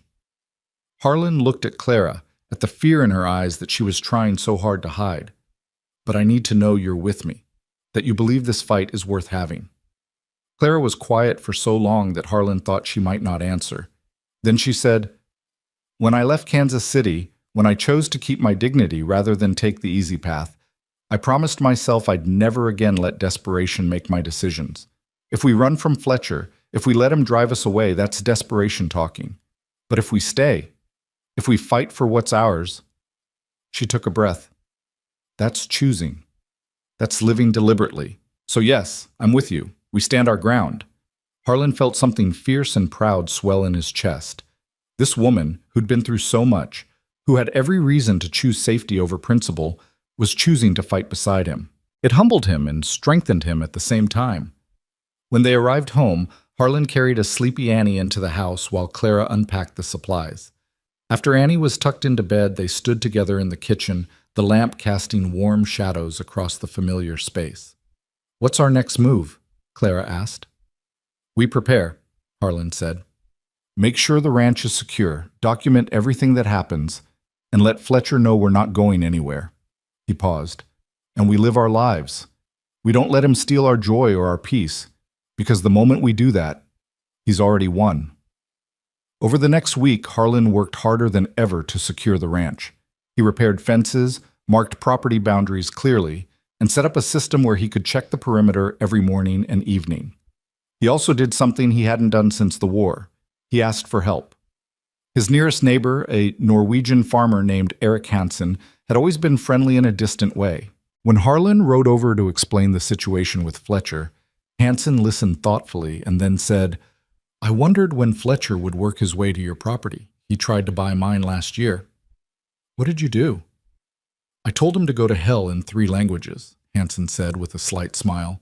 "Norwegian, English, and one I learned in the army that's not fit for polite company. He hasn't bothered me since, but I watch my back." He extended his hand. "You need help. You send word. We neighbors should look out for each other." The conversation with Hansen led to others. Harlan discovered that several ranchers in the area had dealt with Fletcher's pressure and resented it. They might not be willing to testify against him, but they were willing to keep watch, to share information, to present a united front that made further intimidation more difficult. It was during this time that Harlan saw Clara truly take ownership of their home. She organized a dinner for the neighboring families who'd pledged support, cooking enough food to feed a small army, and charming everyone with her warmth and grace. She befriended their wives, creating a network of women who looked out for each other and shared news. And she did it all with a quiet strength that made Harlan fall a little more in love with her every day. Love. The word crept into his thoughts more and more often, at first unwelcome and then inevitable. He loved the way Clara hummed while she cooked.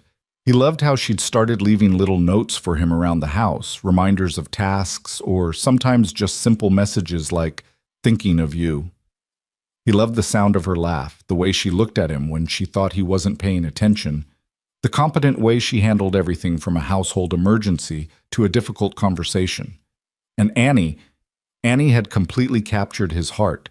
She was his shadow, his student, his source of unexpected joy. When she called him Harlan in that matter-of-fact way of hers, when she took his hand without thinking, when she ran to him with her problems and triumphs, Harlan felt a fierce protective love that he'd never experienced before. 2 weeks after their trip to town, on an evening when the sunset painted the sky in shades of gold and crimson, Harlan came in from the fields to find Clara and Annie in the garden. Clara was teaching Annie to identify different plants, their heads bent together over a basil plant, and the sight of them, his wife and daughter in all but blood, made something crystallize in Harlan's mind. This was what he'd been fighting for, not just the land or the ranch, or even his pride. This moment of peace and beauty and belonging, this family that had somehow formed from desperation and kindness and daily choice. That night, after Annie was asleep, Harlan found Clara on the porch, where they'd shared so many evening conversations. She smiled as he joined her, and he thought she'd never looked more beautiful than she did in that moment, backlit by lamplight and starshine. "Clara," he said, "I need to tell you something." She turned to face him, suddenly serious. "What's wrong?" "Nothing's wrong. Everything's—" He struggled for words. This man who'd spent 6 years in silence. "When you and Annie showed up at my fence, I thought I was doing you a favor.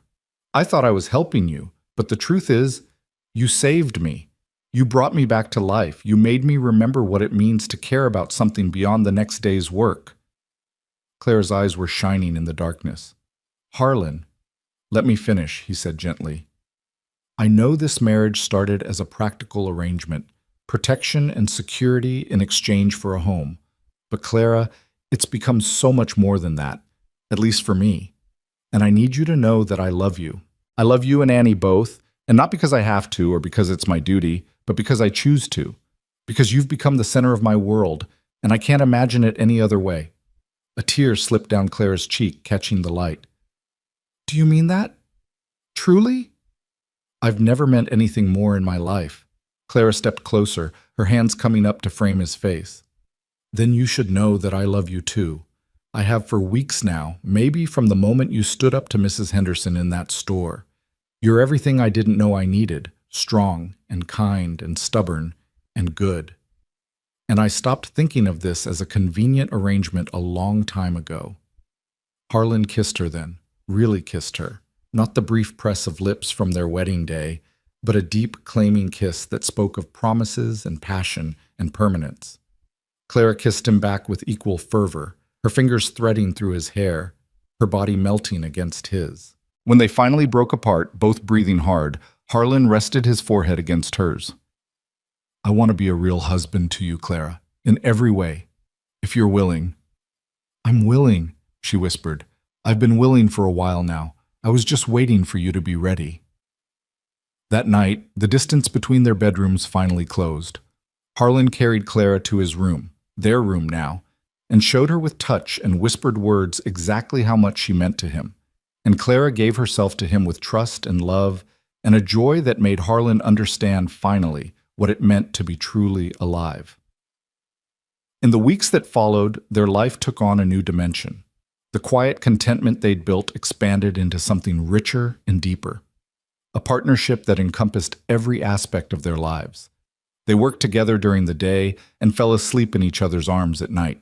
They made plans for the future, expanding the ranch, perhaps adding to their family, building something lasting. Annie noticed the change, of course. Children always did. But if she had questions about why her mother now slept in Harlan's room or why they seemed to smile at each other more, she kept them to herself. She seemed simply happy that the adults in her life were happy, that the home they'd built together felt secure and permanent. Fletcher, meanwhile, had been surprisingly quiet. No more fence damage, no more mysterious problems. It made Harlan nervous at first, waiting for the other shoe to drop. But as summer turned toward autumn and the quiet continued, he began to wonder if perhaps their resistance had worked.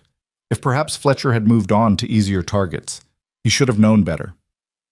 It was late September when Annie found the dead cattle.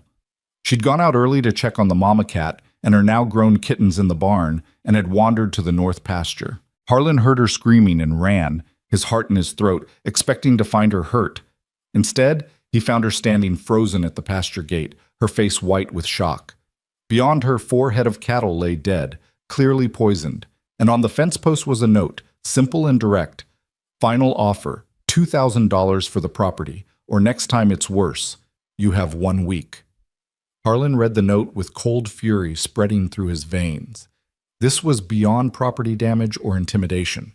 This was a direct threat, and the implication was clear. If cattle could be poisoned, so could people. He scooped up Annie, who was shaking and crying, and carried her back to the house. Clara took one look at their faces and knew something terrible had happened. While she comforted Annie, Harlan rode directly to town to fetch Sheriff Bradley. Bradley examined the scene, photographed the note, took statements.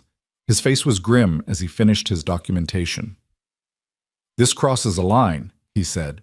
"Poisoning livestock is a serious crime, and the note is direct evidence. I can arrest Fletcher." "Will it stick?" Harlan asked. Bradley's expression said everything. "Not unless we can prove he wrote the note or ordered it written, and he's too smart for that. His lawyer will have him out before the ink dries on the charges." "So what do we do?" "I'll bring him in for questioning, see if I can rattle him into saying something useful. But Harlan," Bradley's voice dropped. "He's escalating. The man's not going to stop. You need to think seriously about whether this land is worth what he's threatening." "It's not just land anymore," Harlan said quietly. "It's principle. If we give in to him, what message does that send? That bullies win? That might makes right? I can't teach Annie that. I won't. Bradley nodded slowly. Then you'd better be prepared for this to get ugly. And Harlan, keep your family close. Don't let them out of your sight. The next few days were tense. Fletcher was indeed arrested and indeed released within hours, his expensive lawyer citing lack of evidence connecting him to the note or the poisoning. But something had shifted. The gloves were off now, the pretense of civilized business dealings abandoned. Harlan kept Clara and Annie close to the house. He slept lightly, his rifle always within reach. And he waited for Fletcher's next move, knowing it would come, but not knowing what form it would take. The answer came on a Thursday evening. Harlan was doing evening chores when he smelled smoke. His heart stopped, and he ran toward the barn, expecting to find it aflame like Morrison's had been. But the barn was fine. The smoke was coming from the direction of Hanson's property. He found Clara already running toward him. "Hanson's house," she said breathlessly. "I saw the smoke. Harlan, they're escalating. They're—" "Stay here," Harlan commanded. "Lock the doors. Keep Annie inside. I'm going to help Hanson." "Be careful," Clara said, grabbing his arm. "Please, Harlan, come back to us." He kissed her quickly, fiercely. Always. By the time Harlan reached Hanson's property, half the county seemed to be there, neighbors with buckets forming a line from the well to the burning house. Hanson was shouting orders, his face blackened with soot, his eyes wild with fury and fear. "My wife was inside," he kept saying. "Anna was inside." Harlan's blood ran cold. Without thinking, he grabbed a wet blanket someone thrust at him and ran toward the burning house. He could hear shouting behind him, people yelling for him to stop, but he ignored them. If there was even a chance Anna Hanson was alive in there, he had to try. The heat was overwhelming, smoke thick enough to choke on. Harlan dropped low, using the wet blanket to protect his head and face, calling Anna's name. He found her in what must have been the kitchen, collapsed on the floor but still breathing. He wrapped her in the blanket and half-carried, half-dragged her out of the burning building. They'd barely cleared the door when part of the roof collapsed behind them, sending up a shower of sparks and flame. Harlan's lungs burned, his eyes streamed, but Anna was alive. He laid her on the ground away from the fire, and Dr. Morrison immediately took over, checking her breathing and pulse. "She'll live," Morrison said after a tense examination. "Smoke inhalation, some burns, but she'll live. Harlan, you probably saved her life." Harlan nodded, unable to speak through his raw throat. He looked up to find Eric Hanson standing over him, tears cutting tracks through the soot on his face. "My home is gone," Hanson said hoarsely. "But my Anna lives. Thank you. Thank you." Around them, neighbors were still fighting the fire, though it was clearly a lost cause. The house would burn to the foundation, but everyone understood what this really was. A message from Fletcher. A demonstration of what he was willing to do. Sheriff Bradley arrived as the fire was finally dying down, his face grave as he surveyed the damage. "Eric, did you see anything? Anyone suspicious before the fire started?" "3 riders," Hanson said. "Saw them in the distance maybe an hour before I smelled smoke. Too far away to identify, but I know what I know. This was Fletcher." "Can you prove it?" Hanson's silence was answer enough. Bradley pulled Harlan aside. "This has gone too far. I'm going to Fletcher's ranch tonight, and I'm bringing every deputy I can muster. Even if we can't make charges stick, I'm going to make it damn clear that the law is watching him now." "I'm coming with you," Harlan said. "Harlan, I'm coming. This isn't just about my ranch anymore. He's terrorizing the whole county. Someone needs to stand up to him, and if the law can't do it effectively, then the people he's wronged should at least have their say." Bradley considered, then nodded. "All right, but you follow my lead. We do this by the book, or we risk making things worse." Harlan rode home quickly to tell Clara what had happened and where he was going. She listened with growing horror to the story of the fire, then threw her arms around him. "You could have died," she said against his chest. "But I didn't, and Anna Hanson is alive because of it." Clara pulled back to look at him. "Go with the sheriff. Do what needs to be done. But Harlan, promise me you'll be careful. Promise me you'll come home." "I promise." He kissed her long and deep, kissed Annie goodbye where she slept peacefully, unaware of the night's drama, and rode back to join Bradley and a group of deputies and concerned citizens who'd volunteered to accompany them to Fletcher's ranch. Fletcher's spread was impressive: a large house, multiple barns, extensive corrals. Everything Morrison and the others had lost, Fletcher had gained. The irony wasn't lost on Harlan as they rode up the long drive, the thunder of their horses' hooves announcing their arrival. Fletcher emerged onto his porch, flanked by several rough-looking men who were clearly hired guns. He showed no surprise at their arrival, only a kind of amused contempt. "Sheriff Bradley," he said smoothly, "to what do I owe this late-night visit?" "Eric Hansen's house burned tonight," Bradley said without preamble. "His wife nearly died. 3 riders were seen in the area just before the fire started." "Terrible tragedy," Fletcher said, his tone suggesting it was anything but. "I hope Mrs. Hansen recovers quickly, but I fail to see what this has to do with me." "Cut the act, Fletcher," Harlan said, unable to contain himself. "Everyone here knows what you're doing. The sabotage, the threats, now arson. How many people have to suffer before you're satisfied?" Fletcher's eyes found Harlan, and his smile grew colder. "Mr. Gage, still clinging to that little ranch of yours, I see. How's the family? Wife and daughter doing well?" The implied threat made Harlan's vision go red. He started forward, but Bradley's hand on his arm stopped him. "That sounded like a threat, Mr. Fletcher," Bradley said quietly, "and that's something I can arrest you for." "Did it?" Fletcher's expression was all innocence. "I was merely asking after Mr. Gage's family. Surely that's not a crime." "The crimes you've committed?" Bradley started. "Alleged crimes," Fletcher interrupted, "which you have no proof of. Now, unless you have a warrant, Sheriff, I'd appreciate if you and your mob would leave my property." Bradley's jaw worked, but he knew when he was beaten. Without hard evidence, there was nothing more he could do. "This isn't over, Fletcher." "No," Fletcher agreed, his eyes still on Harlan. "It's not. Mr. Gage still has until Monday to accept my final offer. After that," he shrugged. "Well, who knows what might happen? Accidents are so common on ranches. People get hurt, buildings burn, families get torn apart by tragedy." Harlan lunged forward, but it took 3 men to hold him back. Fletcher just smiled, having gotten the reaction he wanted. "Monday, Gage," he called as they were forced to leave. "Think about what matters most to you." The ride back was silent, each man lost in thoughts of anger and frustration. When they reached town, Bradley pulled Harlan aside one more time. "I'm sorry," he said. "I know this isn't the outcome anyone wanted, but Harlan, you need to think seriously about his offer. A man like Fletcher doesn't make idle threats." "I know he doesn't," Harlan said quietly, "but I'm done running from bullies, done letting fear make my decisions." He rode home through the pre-dawn darkness, his mind churning. Fletcher had made his threat clear: accept the offer or watch everyone Harlan loved suffer. It was the choice Morrison had faced, the choice that had broken him. But as Harlan's house came into view, lamplight glowing in the windows where Clara had stayed awake waiting for him, he knew he couldn't make the same choice Morrison had. Not because the land mattered more than his family, it didn't, but because teaching Annie and Clara to run from threats, to let bullies win, to compromise their principles out of fear, that would destroy them just as surely as any fire Fletcher could set. Clara met him at the door, and he held her close, breathing in the scent of her hair, feeling the solid reality of her in his arms.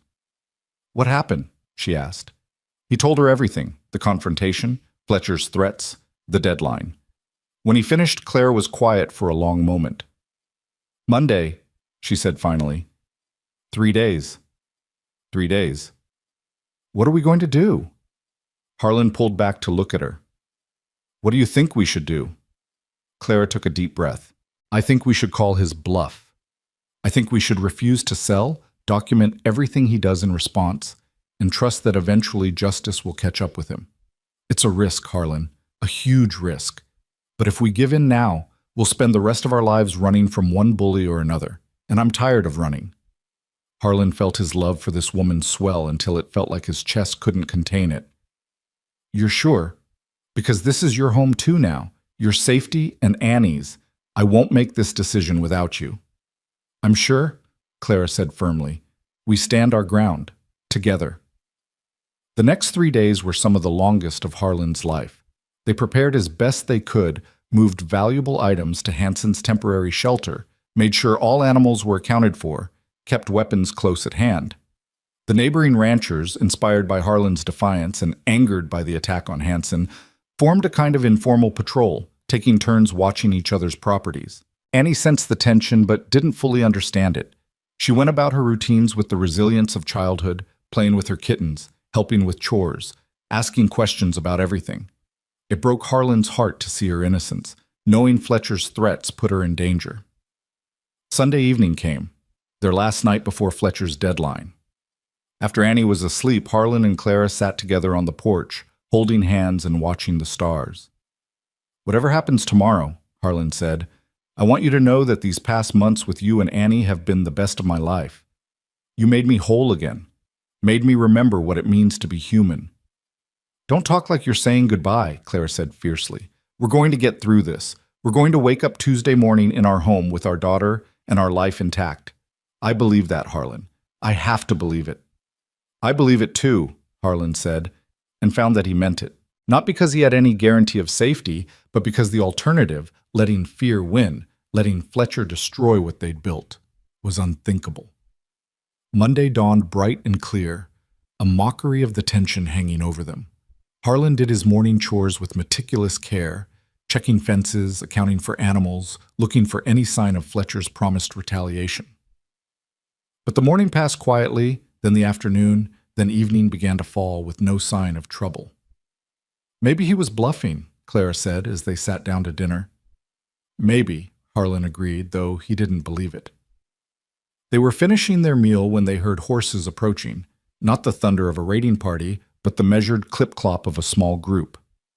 Harlan grabbed his rifle and stepped onto the porch, Claire behind him with Annie clutched close. It was Sheriff Bradley, accompanied by a well-dressed stranger and 3 deputies. Bradley's face was unreadable as he dismounted. "Harlan? Clara?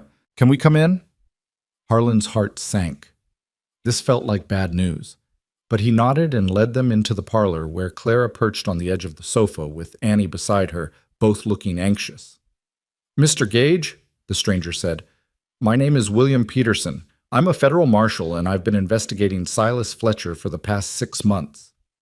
Harlan felt his heartbeat quicken. Investigating him for what?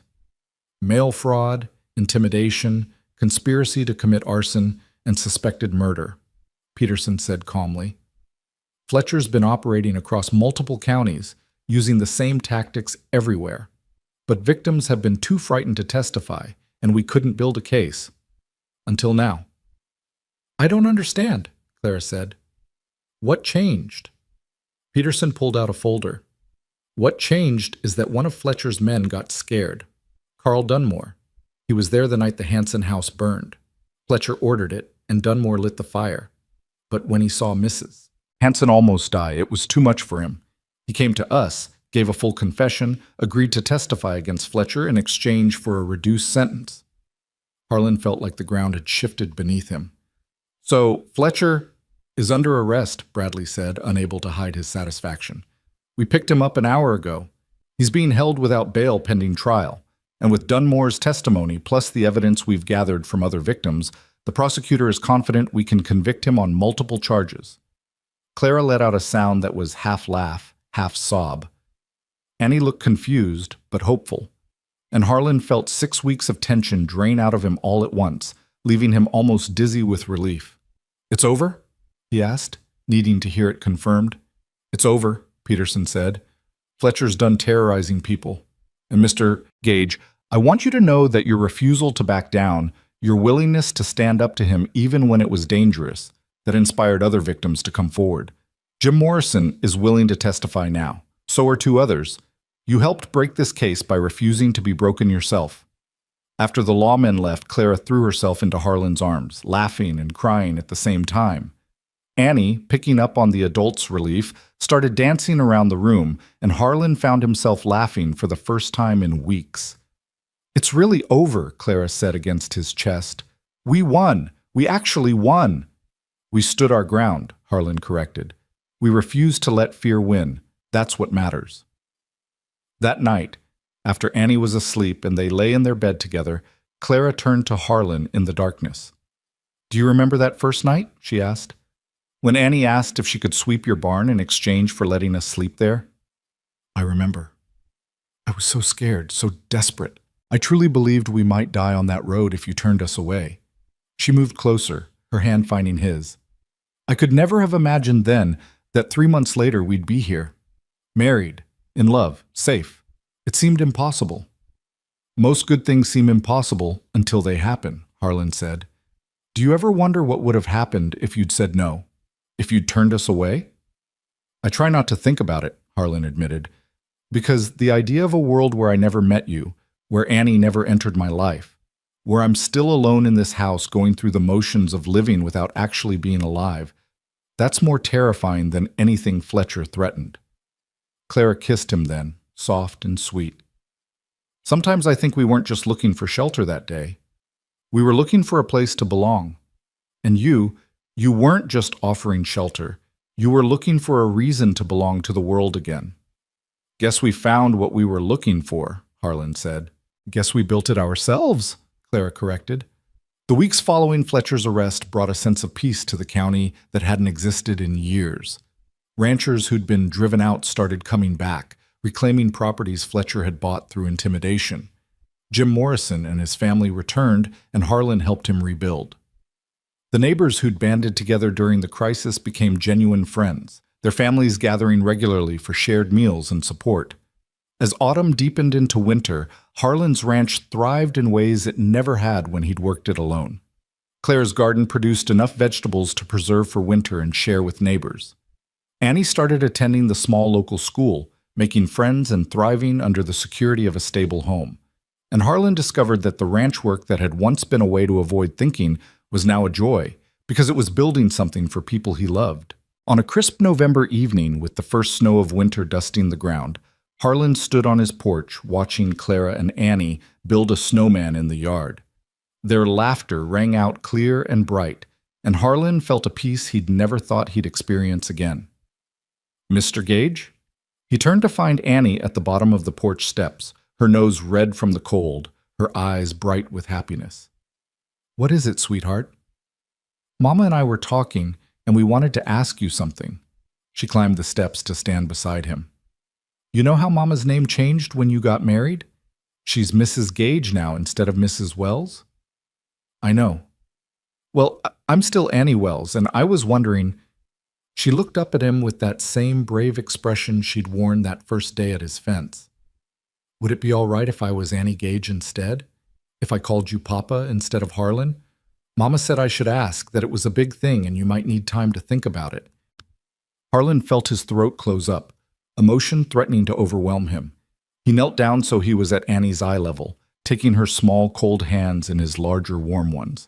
Annie, he said, his voice rough, I would be honored to be your papa, more honored than I can say.